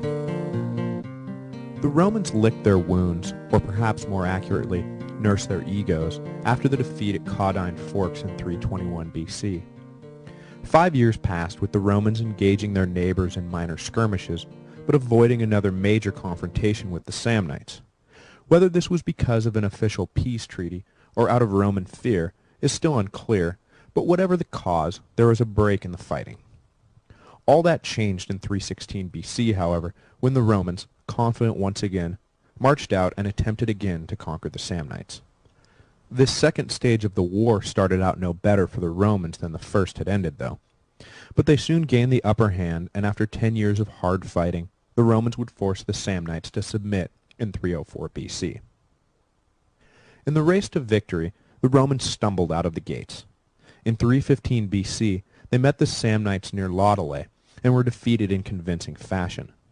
Details of the battle are sketchy, but it appears certain that the dictator commanding the Roman legion was killed in the fighting. Rome's power was now on the verge of completely unraveling. They had lost a major battle at Caudine without a fight, and now, on their big comeback tour, when they actually took the field against the Samnites, they were soundly beaten. Things were not looking good for the Romans. Campania, the territory over which Rome and Samnium had originally clashed, was perilously close to abandoning their treaty with Rome, so recently entered into, and giving themselves over to the Samnites. Tarentum, a major Greek city in the south, had already declared for the Samnites, and now negotiations had begun to bring the Etruscans into the fray. However, the Etruscans bought high on Samnite power, and, when they did enter the war, found themselves overmatched by a newly resurgent Rome. It was during these years that the Romans began to radically alter the legion's organization and tactics, switching from the clunky phalanx into the maneuverable three-line maniple system. Once the structural deficiencies of their army were ironed out, Rome's advantage in wealth and manpower left little doubt as to the final outcome of the war. One of the ways that wealth manifested itself as an aid to the war effort was in an infrastructure project that survives today, a living monument to Roman engineering genius, the Via Appia, or Appian Way. During the First Samnite War, though they emerged victorious, the Romans struggled constantly to move troops and supplies south into Campania and Samnium in anything resembling quick time. Wet, marshy land separated the 2 points, literally bogging down efforts. Roads through the foothills above were too hazardous, and the only other route was a long, arduous trip along the coast. The Romans needed a way to get into Campania quickly, and began to entertain the idea of building a straight road linking Rome and Capua, the capital city of Campania. The proposals never got off the ground, as resources were tied up first with the Latin War, then again with the Samnites, but in 312 BC, a man came forward with the vision and will to accomplish the goal. Appius Claudius, whose name was attached to the road for his efforts, was a member in good standing of one of the more controversial families in Rome, the Claudi. Implacable foes of the Publians, the Claudi never lacked for enemies. Indeed, it had been another Appius Claudius who had headed the Decemviri in its efforts to consolidate power after compiling the 12 Tables of Law around 450 BC. But the Appius Claudius of whom we speak today outdid them all in pomposity and pretensions to infallibility. He remains himself one of the more interesting and infamous figures in Roman history, both the driving force behind some of the most ambitious public works projects in history, and a man who seemed coolly untroubled by his own thrashing of constitutional and religious precedents. Claudius was elected censor, an office of enormous importance, in 312 BC, along with a colleague. One of the critical functions of the censors at this point was to declare who was eligible for the Senate and who was eligible to vote. Claudius, rather than simply following the previous year's rolls, as was the custom, decided to drastically alter the composition of the Senate and the electorate, expelling members he considered his enemies and enrolling men who promised him loyalty. Aghast, his colleague resigned, knowing that if he did so, Claudius would be stopped, because any time one censor died or resigned, the other stepped down so 2 fresh censors could stand in their place. But Claudius refused to step down, sparking a minor constitutional crisis. The manipulated Senate, however, made of senators who owed their office to Claudius, predictably remained silent. Despite calls for his head, Claudius remained in office. He then further infuriated public opinion by taking certain sacred rights away from a family he disapproved of and passing them into the hands of public slaves. For this offense, Claudius was allegedly struck blind by the gods, though accounts of his eyesight loss do not crop up until later in the annals, and then seemed to only describe his final days as old blind Claudius declaring Rome's determined opposition to Pyrrhus's invasion. In any event, blind or not, Claudius set to work on his pet projects, two of which stood foremost in his mind: the road to Capua, which would bear his name, and a series of aqueducts that would guarantee a fresh water supply for Rome, which would also bear his name. The Romans had finally accepted Claudius as single censor and even applauded his lead in the public works, but he set off a fresh firestorm when his term of office expired after 18 months. He shocked everyone by declaring that he would not be stepping down. Rome was aghast at this sacrilege. He had sworn an oath to step down, and now flouted it with all the hubris of a Greek tragic hero. In the end, Claudius would remain censor for 5 unprecedented years, generally upsetting constitutional purists, but endearing himself to the people with his liberal dispensations from the treasury, the obvious benefits of his projects, and his policies of enfranchisement, for he extended the vote to landless citizens who otherwise had no voice at all.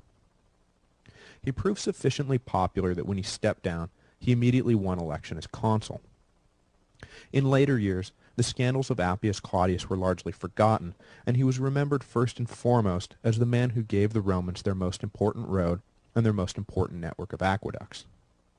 The Appian Way, after it had served its immediate military purpose, would evolve into the main artery of travel and trade for the Romans, eventually stretching over 500 miles southeast across the peninsula. Equipped with their new road, made of stone, bowed to prevent water collection, and supported by retaining walls, the Romans were now able to keep their troops in Samnium far better supplied than before, and the war began to slowly turn against the Samnites. The Roman strategy was straightforward, though it took years to see it through to the end. The Samnites, unlike their neighbors in the lowlands, did not concentrate in large cities, and as a result, there was no one place the Romans could target to bring a swift conclusion to hostilities. They had to proceed piecemeal, cutting off Samnite communities from each other by holding the mountain passes and building fortresses along navigable rivers. Once an area was secure, the Romans could move on, at all times doing their best to cut off supply routes and access to summer or winter pasture land, and so disrupt the entire Samnite way of life. In this way, the Romans slowly hemmed in the Samnites and annexed more and more of their territory, sending in colonists and taking possession of Samnium bit by little bit. The Samnites, however, were not the only enemy the Romans now faced. The Etruscans, mustering what solidarity they could, rose up in arms in 311 BC and opened a whole new theater of operations. Each year the Romans designated one of their consuls to handle operations in Samnium, while the other went north to Etruria. It speaks volumes of the manpower and wealth available to Rome that they were able to run wars on 2 completely separate fronts and emerge victorious from both.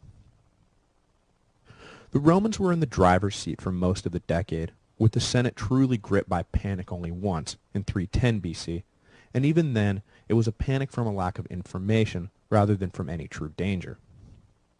In the north, the consul in charge, former insubordinate master of horse Quintus Fabius, went off the radar for a while. He had defeated an Etruscan army, and the survivors had fled into the Ciminian forest, a dense, roadless, wooded area which was off limits to the superstitious Romans. But Fabius decided reports about rodents of unusual size lurking in the forest were overblown and took his army in, pursuing the fleeing Etruscan army. He was out of contact for some time, which would have been a cause for concern, but not alarm, had not his colleague in Samnium been wounded in battle at the same time. The Senate, back in Rome, received word that one consul was injured, who knew how badly, and the other had led his army into the nightmare woods of the Ciminian forest and began to panic. In point of fact, though, the consul in Samnium recovered from his minor injuries quickly, and Quintus Fabius was actually in the process of securing an alliance with the people who dwelled inside the Ciminian. But the Senate knew none of this. Papirius Cursor, the man who had ordered the execution of young Fabius, was appointed dictator by the panicky Senate and led an army of fresh recruits into Etruria to track down the lost legions. When he arrived, Fabius had already emerged from the woods, new allies in tow. He was surprised and horrified to find that his command had been given to Papirius, whom he understandably bore some resentment over the drama a few years earlier. But he submitted to the Senate's will and allowed Papirius to take command. Together they led their combined army against the regrouped Etruscans near Lake Vadimo. The resulting battle was the only clash with the Etruscans that was ever in doubt. All three Roman lines became involved, and the tide did not turn until late in the day. The Etruscans, however, eventually broke and fled. They never again caused the Romans serious trouble, surrendering in 308 BC, leaving the Samnites to carry on alone. The Samnites were now in desperate straits. They were having difficulty with their supply lines, their armies could not link up with one another, they were constantly outnumbered, and their communities were beginning to suffer terribly under what was, in essence, a massive siege, not of a city, but of an entire territory. The Samnites held on as long as they could, but finally, reluctantly, sued for peace in 304 BC, bringing an end to the Second Samnite War. They had lost a great deal of their territory, and the Romans had founded 13 colonies in and around Samnium. In the north, the Romans had pushed deep into Etruscan territory, and either controlled by arms or alliance most of what had once been the most powerful confederation in Italy. Roman garrisons settled in across the peninsula, leaving only the Greek-controlled south untouched by Roman power. The Second Samnite War had been an incredibly transformative period of time. Italy had gone from being a land of fractured and competing sovereigns to a land under the control of a single dominant power. Roman citizenship was extended in its various gradient forms to tribes across the peninsula, who recognized more and more that their future prosperity would be determined by their relationship with Rome. And though the Romans were of course resisted, and at this point their domination was by no means complete, as many as fought simply acquiesced and welcomed the Romans with open arms. As I noted previously, the Romans treated those who submitted without a fight with amazing generosity, giving them full access to Roman prosperity. Though they gave up their sovereignty and were required to submit soldiers for the legions, they received their fair share of the spoils and were allowed, as was standard Roman practice, a great deal of latitude in their own local rule. The Romans themselves also changed. Obviously, the makeup of the legions was now radically different than it had been, with its strategy, tactics, and organization completely overhauled. But the completion of the Appian Way and the aqueducts, so impressive in their scope and so well conceived in their construction, that it signaled a change in the Romans as a whole, as they began to outpace their contemporaries in terms of their level of civilization. Rome, in short, was becoming the Rome we think of and remember today. The Rome that keeps us fascinated 1,500 years after the fall of their empire. The Samnites, however, were not done yet. After 10 years of peace, they realized that any treaty with Rome meant effectively an end to their independence forever. Rome was moving inexorably in the direction of imperial master, not simply powerful neighbor.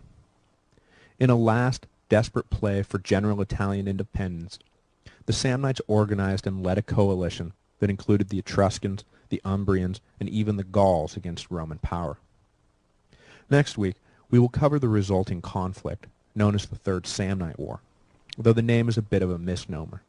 It was not simply Rome against the Samnites, but Rome against everyone. And in this war against everyone, Rome would win, and everyone else would lose.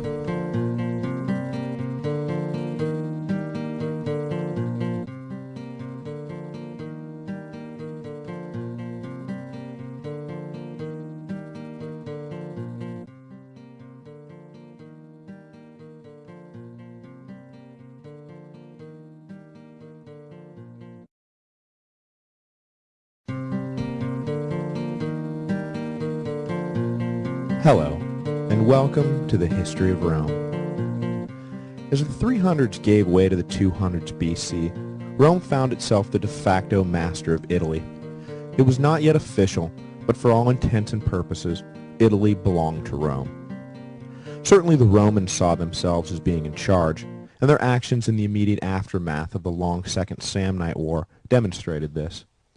But in the volatile ancient world, a beaten enemy one year was often victorious the next, so though Rome was surrounded by beaten enemies, Next year was just around the corner. Rome's attitude towards the fiercely independent Samnites and once regal Etruscans led to smoldering resentment across Rome's new territory, which, I suppose, was the source of their resentment, Rome considering Etruria and Samnium to be newly conquered territory, ripe for settlement and colonization, while the natives saw their treaties with Rome as being between equals. Unequal terms, yes, but between equals. When Rome started planning colonies in Samnium and parading the legions through Etruria, a fresh talk of resistance and war began again. The Samnites in particular understood that Rome was now driven by visions of a peninsula-wide empire, and peace meant little more than death by population migration and displacement, rather than by a sword to the head. They were proud of their culture and language and way of life, and saw all too well what the future held for a passive Samnite nation, a mere footnote in Roman history books. At least if they fought, they could be the subjects of one more podcast episode. In 298 BC, the Samnites began to resist Roman incursions into their land. Rome sent envoys to Samnium to demand that the treaty of peace be honored, but the Samnites were done with the treaty, and war was declared once again. 2 consular armies, 2 armies under the command of a consul, so 4 total legions, were sent into Samnium in 297 BC. The Samnites were unprepared for this onslaught, and the army they had raised did its level best to stay away from the Romans, not wanting to risk a full-scale battle that they would surely lose. So the consuls, Marcus Valerius, no longer the intemperate young master of horse, but by now an old man and widely considered to be the most able of all the Roman generals, and Publius Decius, son of the legendary Decius, who won the grass crown and sacrificed himself in battle, spent the year ransacking the countryside. Eventually the Samnite army, still unwilling to fight in the open, left Samnium altogether and made its way to Etruria. They knew they could never defeat the Romans alone. They needed help. The next year, Appius Claudius, he of the Appian Way, was elected consul again. The people wanted to return Marcus Valerius as consul for the second year in a row, but he begged off, citing the mandatory decade wait before holding office again, scolding the Romans for attempting to abandon the rule of law just because they were faced with an emergency. Chastened, the electorate re-voted and elected instead a plebeian named Lucius Volumnius. When the Etruscans began to rise up as well, the 2 new consuls drew lots to determine their spheres of command. Volumnius was assigned Samnium, while Claudius drew Etruria. When Volumnius arrived in Samnium, he found that its army remained in semi-exile. He marched around, capturing towns, raiding for plunder, generally enriching himself and his men with ease. But he knew that there was no threat to Rome to be found amongst the women and children and old men of Samnium. Rome's enemies were in Etruria, he thought. What in the world am I doing here? At this point, a discrepancy in the record emerges. According to Volumnius, Claudius sent him a distress letter confirming his fears, stating that the Etruscans and Samnite armies had joined forces, and Volumnius must come to Etruria at once to help. Volumnius, seeing no danger in leaving Samnium, marched his legions north to Etruria to answer Claudius's call for help. When he arrived, however, Claudius denied having ever written such a letter. Claudius said that he was well in command of the situation and did not need Volumnius around trying to horn in on his glory. It was not explicit, but the implication was that the patrician Claudius did not need the assistance of a mere plebeian. Volumnius, offended by the reaction to what he thought was requested aid, said, "Fine, have it your way," and wheeled his army around. But the officers and men of Claudius's army blocked his path. Despite the vain assertions of their commander, they told Volumnius that the situation in Etruria was dire, and the presence of both armies was necessary for victory. Volumnius decided to put it to a vote of the legions, who, by loud acclaim, demanded he stay. Claudius was nonplussed, but was a savvy enough politician not to fly in the face of resounding popular opinion, and agreed to fight with Volumnius by his side. The united legions then rushed out to find the mixed Etruscan and Samnite army. The resulting battle was an ill-organized and sloppy affair on both sides. The general of the Samnites wasn't even present, so the Samnites were completely disorganized in their deployment, and the Roman legions, with their commanders at odds with one another and hasty in their search for a fight, just charged into the fray without any plan at all. But in spite of this, the Romans prevailed, scattering the Etruscans and leaving the Samnite army in disarray. However, this victory did not end the danger. The next year, 295, the Samnite army regrouped and the Etruscan communities committed fresh troops to the struggle. In addition, the Umbrians, a hill tribe from the northern Apennines, officially joined the coalition against the Romans, and, in a surprise development, Gallic tribes that had settled in the Po Valley allowed their services to be bought by the rich Etruscans, swelling the size and strength of the army Rome would soon face. The armies of these four races gathered near Clusium in northern Etruria to plan their next move. In Rome, consular elections were held, and despite his renewed protest, Marcus Valerius was returned once again. This time he bowed to public pressure and agreed to serve. His only stipulation was that Publius Decius be made his colleague. The two had been partners in the consulship twice before, and had served together as censors. There were obvious tactical disadvantages to having consuls at odds with one another, as Claudius and Volumnius had proven, and Marcus Valerius wanted to make sure that there was harmony at the top, as Rome went off to challenge the largest and most dangerous enemy it had ever faced. The people agreed with this logic and returned Decius. However, despite their previous excellent working relationship, things immediately got off on the wrong foot. The Senate wanted to assign Marcus Valerius to Etruria without the traditional drawing of lots. Decius protested, saying that he had no problem being sent to Samnium to lead the war on a quiet front, but he would not do so arbitrarily because Marcus Valerius, a patrician, was considered better suited for the greater danger that lay in Etruria. He demanded that lots be drawn and let the chips fall where they may. Marcus Valerius, for his part, exacerbated the situation by accepting command in Etruria, and, in fact, claiming it as his right. If it had not been for his bold decision to enter the Cimmerian forest and secure the natives as allies of Rome, the legions would not have the supply routes needed to enable a major campaign in Etruria in the first place. He considered Etruria to be his country, and wanted to finish the job he had started. A heated exchange of words followed, but in the end, precedent gave way to popular pressure, and Marcus Valerius led his legions into Etruria without lots being drawn. However, after the Senate began to read Marcus Valerius's reports of the massive army gathering, and hearing Appius Claudius describe the desperate situation he had just left, they recalled Decius from Samnium and asked him to join Valerius in Etruria. Every enemy of Rome was gathered in the north, and the Romans absolutely, positively had to win the upcoming battle if they were to have any peace at all in the future. So Decius marched with his armies north, leaving a token force to watch over the non-combatant Samnites. Marcus Valerius was a far more practical man than Claudius, and when he saw Decius approaching, he welcomed him with open arms. Glory could only be had in victory, and the size of the anti-Roman coalition army was drastically reducing the odds of victory. But joined together, the legions would be more than a match for this formidable enemy. The two armies met near Sentinum, and set up camp across from one another on a plain. Deserters from the Gallic camp brought the consuls word of the coalition's plan. They had decided that the Gauls and Samnites would fight Rome on the battlefield, while the Etruscans and Umbrians overwhelmed the undermanned Roman camp. They hoped to catch the Romans without an exit strategy and crush them between the force of their four combined armies. But, now knowing the plan, the consuls immediately took measures to prevent its implementation. In a classic display of indirect strategy, a contingent of legionaries was ordered out into the Etruscan countryside to attack and burn at will any house, community, town, or field they encountered. This devastation could not be tolerated by the Etruscans, who broke camp and made off to protect their homes.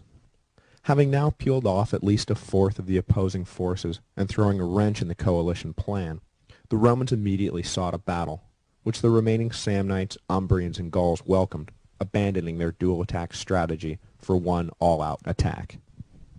They were confident of victory. Today would be the day they broke Rome and lifted its oppressive yoke from the back of Italy. That was the plan, anyway. The Battle of Sentinum was the largest ever fought in Italy to that date. Both sides fielded armies upwards of 40,000 men, with allies and cavalry included.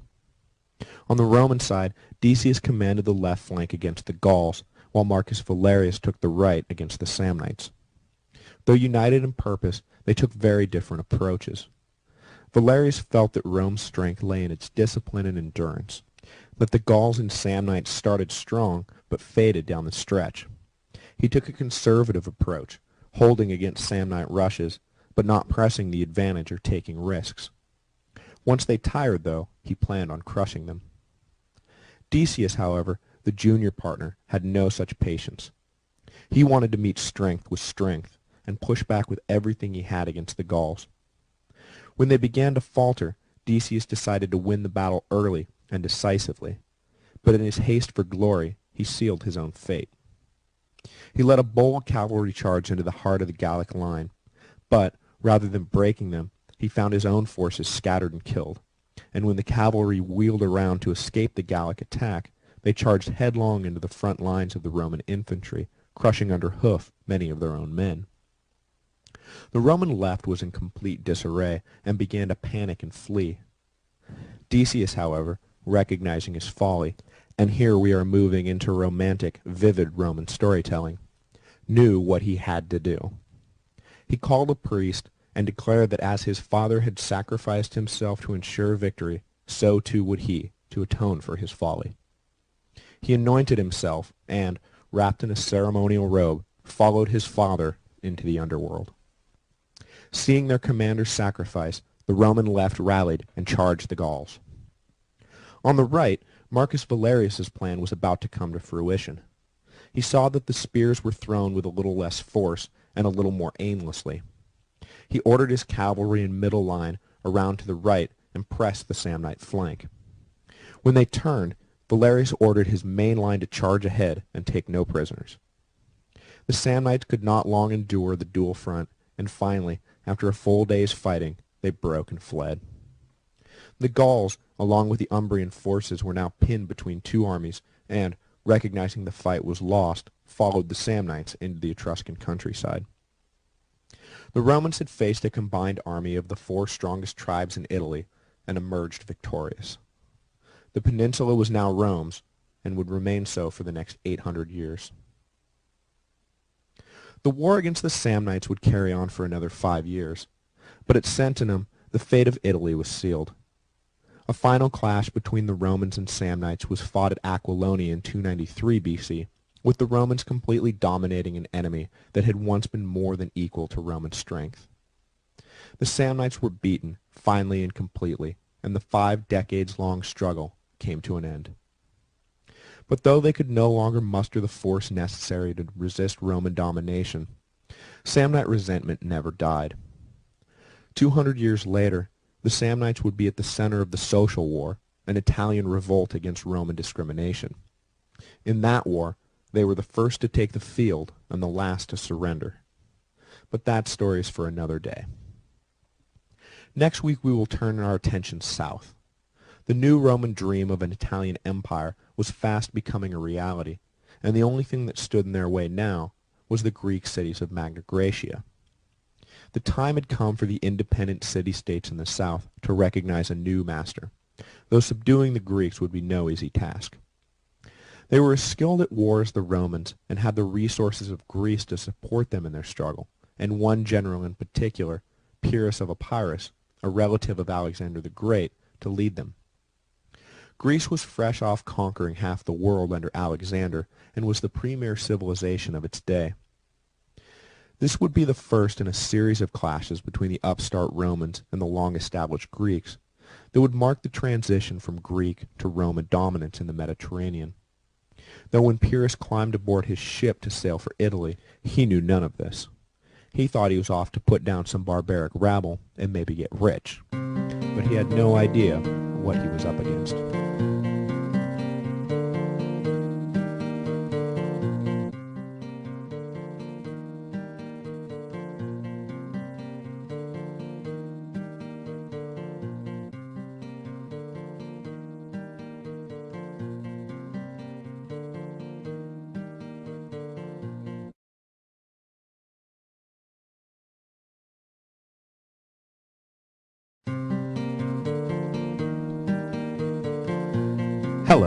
and welcome to the History of Rome.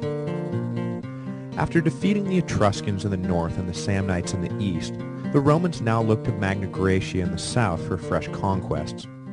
All that stood between Rome and an Italian-wide empire was the fiercely independent and disunited Greek cities.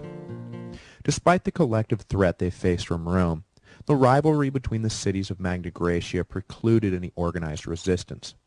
The Romans decided all they had to do was play the cities off one another, knowing they would have little trouble finding a few willing Greek accomplices who, in return for preferential treatment from their new Roman overlords, would aid Rome in subduing their Greek countrymen. But Roman plans were complicated by the introduction of an army from across the Adriatic, led by the Greek king Pyrrhus.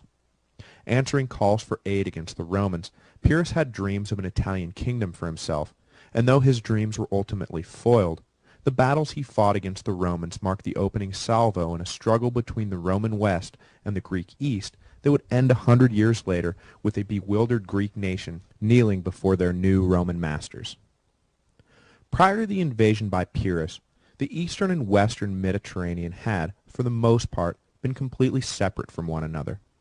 Divided roughly by the Adriatic and Ionian seas, the two halves had, politically at least, developed independently. Greek attention had always faced east and been consumed by its rivalry with Persia when it wasn't consumed with battling endlessly within itself.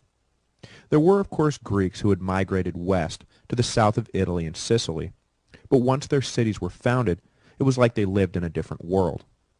There was no attempt from the motherland to control them, and no involvement by the Italian colonies in persistent internal Greek squabbles.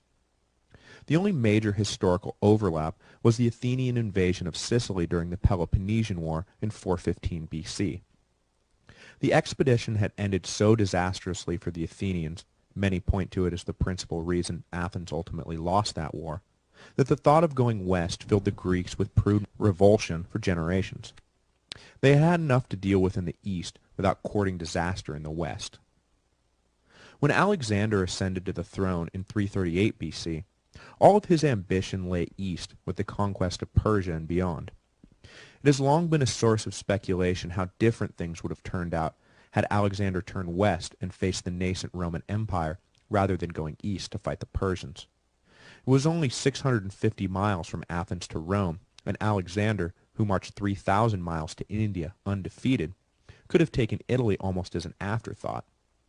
But the Romans were granted a stay of execution, and the greatest general in the ancient world marched his armies east, all the way to India, allowing Rome to continue to gather its strength unmolested. 40 years of war, shifting alliances, and rivalries between Alexander's generals had followed his death in 323 BC. But by 280, things had fairly well settled themselves, so that when a Greek commander finally did look west with ambition, it was only because of the limited opportunities for conquest in the post-Alexandrian eastern Mediterranean. That commander, Pyrrhus of Epirus, was born in 318 BC, right into the middle of the post-Alexandrian struggle. He was a prince of Epirus, a kingdom located in what is today the Balkans, on the periphery of the Greek world. He was a second cousin of Alexander and found himself caught up in the volatile post-Alexandrian battles for control of Greece, Egypt, and Persia. His father was dethroned when Pyrrhus was only 2, and the family was forced into exile. At 16, his father now dead, Pyrrhus was returned to the throne of Epirus by the powerful king his family had taken refuge with, but a year later he was deposed. Through marriage, Pyrrhus managed to gain some powerful friends while enduring his second exile. Taking a daughter of Ptolemy as his wife, and marrying his sister to Demetrius, the reigning king of Macedon. With these new allies, Pyrrhus regained the throne of Epirus. A few years later, his sister dead, Pyrrhus turned on his ex-brother-in-law, conquering Macedon and proclaiming himself king. His reign over Alexander's homeland was brief, however, and he was driven back to Epirus in 284 BC. By this time, the situation in the east had begun to solidify. What had once been Alexander's empire was now divided into 3 major kingdoms: Antigonid Greece and Macedon, Seleucid Persia and Asia Minor, and Ptolemaic Egypt. There was little room here for an ambitious 34-year-old leader of a minor Greek kingdom. When then, in 282 BC, Tarentum, one of the leading cities of Magna Graecia, sent envoys into Greece begging for aid against Roman encroachment, Pyrrhus leapt at the opportunity. The major powers disdained to get involved, but Pyrrhus saw a chance for glory. There may not be room for him in the east, but there was abundant space for a savvy general to acquire a rich and powerful empire in the west. Pyrrhus nobly answered the call for aid and readied his army of 25,000 to sail to the rescue of his besieged countrymen, who would soon, hopefully, also be his subjects. Tarentum had run afoul of Rome because Rome had run afoul of Tarentum. The Romans had formed an alliance with the minor city of Thurii, and when their new allies were threatened, Rome offered assistance. This annoyed the Tarentines, who considered internal Greek matters to be their domain. They were further incensed when a small Roman fleet sent to garrison Thurii was blown off course and ended up in Tarentine waters, a clear violation of a standing treaty between Rome and Tarentum. The Tarentines attacked the Roman fleet and sunk a number of the errant ships. So now it was Rome's turn to be incensed, and envoys were sent to Tarentum to demand an apology. The Tarentines, however, greeted the envoys rudely and sent them packing to a chorus of insults. Rome needed no further provocation, and in 282 BC, war was immediately declared. Before aid could arrive from Greece, though, the Romans sacked Tarentum and had begun negotiations of peace with its aristocratic party, who favored an alliance with Rome. An advance party from Epirus, however, arrived in 281 BC, just as the papers were being signed, and drove the Romans out. In 280, Pyrrhus arrived with his full army, including 4,000 cavalry and 20 war elephants. They landed in Italy without opposition, and the Greek king began to lay plans for the systematic conquest of the peninsula. But the Romans, who had just recently secured Italy for themselves, were in no mood to give it up easily. The Romans sent an army 8 legions strong south to deal with this invading army, and met Pyrrhus near Heraclea, a Greek city located on the instep of the Italian boot. Pyrrhus was confident of victory, but began to have doubts as he watched the Romans methodically build their fortified camps. This was not the barbarian horde the Tarentines had described. It was an organized and disciplined army of a civilized society.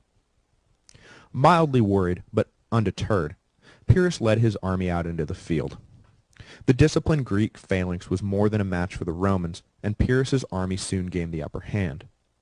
But the Romans were stubborn in defeat, and the battle took its toll on the Greek army.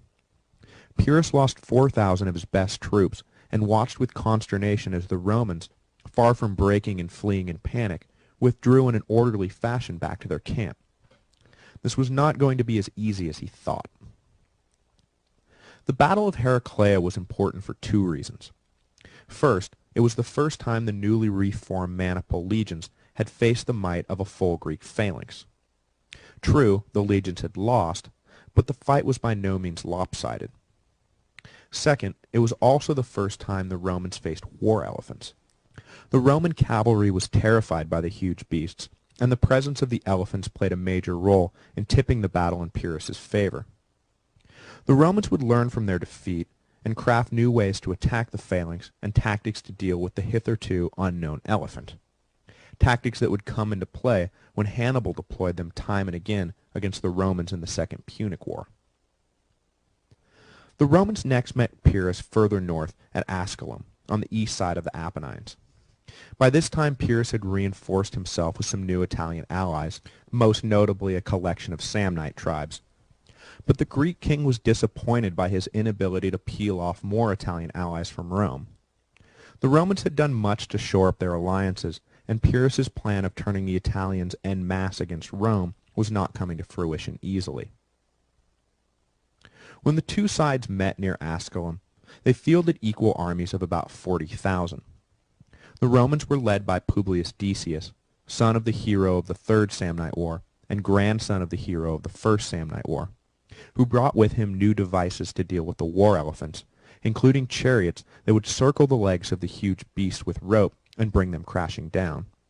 It was the same tactic that had served the rebel alliance so well against the imperial walkers during the battle for Hoth. The first day of the battle ended in a stalemate.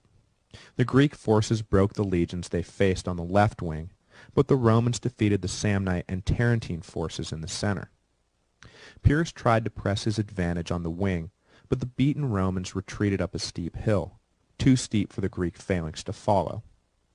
Raining projectiles down, the Romans forced Pyrrhus to withdraw, and the day ended with neither side holding the advantage. The next day, Pyrrhus ordered his men to hold the steep ground, and they forced the Romans into the flat, open plain. This time, his elephants overwhelmed the Roman line, and they broke. Pyrrhus had won again, but the battle had been costly, and many of his best officers had fallen.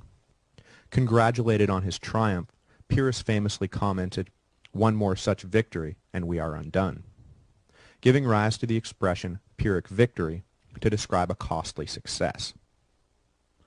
Worn down by fighting the Romans, Pyrrhus offered terms of peace, but was rebuffed by the Roman Senate. They were persuaded by the old, and by now truly blind, Appius Claudius, to deny any treaty with a foreign army while it remained on Italian soil. At this point, Pyrrhus was in quite a bind, for the Romans had just concluded a new treaty with the Carthaginians, and now the true great powers of the western Mediterranean would not be turned against one another. So Pyrrhus decided to move on from Italy. It had, after all, been his plan all along to use Italian bases as a springboard for the real prize, Sicily. He was allowing himself to get bogged down with preliminary and unnecessary fighting. He did not need the Italian bases, they just would have been nice. His ego-saving rationalizations thus complete, Pyrrhus left Italy and sailed for Sicily in 278 BC. At this point, Sicily was divided between the Carthaginians, who held the west, and the Greeks, who held the east. Upon hearing the news of Pyrrhus's imminent invasion, the Carthaginians laid siege to Syracuse, the most important Greek city on the island, and attempted to capture it before Pyrrhus arrived. But they were unsuccessful and were driven off when Pyrrhus landed. The Greek king claimed Syracuse as his own and led the grateful Greeks against the Carthaginians, who were pressed back until they held a single city on the west coast. The Carthaginians offered to relinquish claims to the rest of Sicily as long as they were allowed to hold the one port, but Pyrrhus, confident in final victory, refused the offer. But unable to dislodge the Carthaginians from their stronghold, he decided to attack the North African mother city directly. He ordered the Sicilians to raise an army and build him a fleet for the invasion. But the locals had by this time grown tired of Pyrrhus's dictatorial style and refused. The strength of his army sapped by the campaigns in Italy and Sicily, and his rearguard pressed hard by the Romans, Pyrrhus decided to return to the mainland lest he find himself trapped on the island by the Carthaginian fleet. He would consolidate his holdings in Italy and return to Sicily with a large enough army to drive out the Carthaginians once and for all. So in 275 BC, he returned to Italy and immediately faced a Roman army determined to drive the Greek invader off. They faced each other near Maleventum, and, once again, Pyrrhus's army defeated the legions, but this time Roman fire arrows had sent the war elephants crashing through Pyrrhus's own line, wreaking havoc and killing a good chunk of his infantry. By now the casualties had mounted up, and Pyrrhus, at his wits' end, decided he had had enough of Italy. He gathered up what was left of his army and sailed back to Epirus. Never had a general won so many battles with so little to show for it. The Romans, delighting in their non-victory victory, renamed Maleventum Beneventum, changing it from the place of bad events to the place of good events. Pyrrhus left behind a garrison in Tarentum, but the Romans quickly overran the outnumbered Greeks and in short order had solidified their hold on Magna Graecia. The Romans now controlled the entire peninsula and had proven themselves to be an emerging power in pan-Mediterranean politics. The East began to wake up to the threat that was rising from Italy. As long as the Romans were confined to the peninsula, the balance of power that had settled in the post-Alexandrian world would hold. But if this new Roman force, which had just driven off a more than able Greek army, led by a man widely considered to be the best general of his generation, decided to expand its horizons, it spelled nothing but trouble for the old powers. The Roman capture of Magna Graecia represented not just another step in Roman expansion. It also effectively brought to a close the era of the city-state in the ancient world. The polity that Plato and Aristotle had held as the ideal form of government was now a thing of the past. The Macedonian conquest of Greece had already ended forever the existence of the independent city-state there, but it had survived in the Greek colonies of Magna Graecia. Now, though, the subjugation by Rome ended any official autonomy for the Greek city-states of Italy, and henceforth politics and government in the ancient world would move permanently into the hands of large empires. The only true holdout was Syracuse, which managed to survive more or less independently until the end of the Second Punic War, but its longevity was only secured by a close personal alliance between Hiero, the king of Syracuse, and Rome. Had Hiero been less of a friend to Rome, Syracuse would have fallen long before it did. The city-state as a political institution was effectively dead, and Rome had dealt the killing stroke. As for Pyrrhus, he never got the chance to avenge his losses in Italy, and was allegedly killed in 272 BC while fighting in the Greek city of Argos by a tile thrown from a rooftop by an Argead woman. He never won the empire he sought, and his main legacy lay in teaching the Romans how to effectively battle a Greek army and introducing them to war elephants. The Romans, always adapting their techniques, would apply what they'd learned 100 years later when they again met the Greeks in battle. Though the tables would be turned the next time they met, and it would be the Greeks' turn to lose to an invading Roman army, though the Roman victories were far from Pyrrhic, and Greece was conquered easily. Next week, we will take a break from the narrative and jump ahead so that I may present the History of Rome Christmas special. As Rome transitioned from pagan to Christian in the 300s AD, the Emperor Constantine introduced a number of edicts that ensured the success of the conversion, including the eventual choice of December the 25th as the birth date of Jesus. It is a fascinating and still relevant story, and I can't let the occasion pass without telling it. After that, we will be on hiatus for a week, but return after the new year fresh, recharged, and ready to pile headlong into the Punic Wars, the most important conflict in the long history of Rome.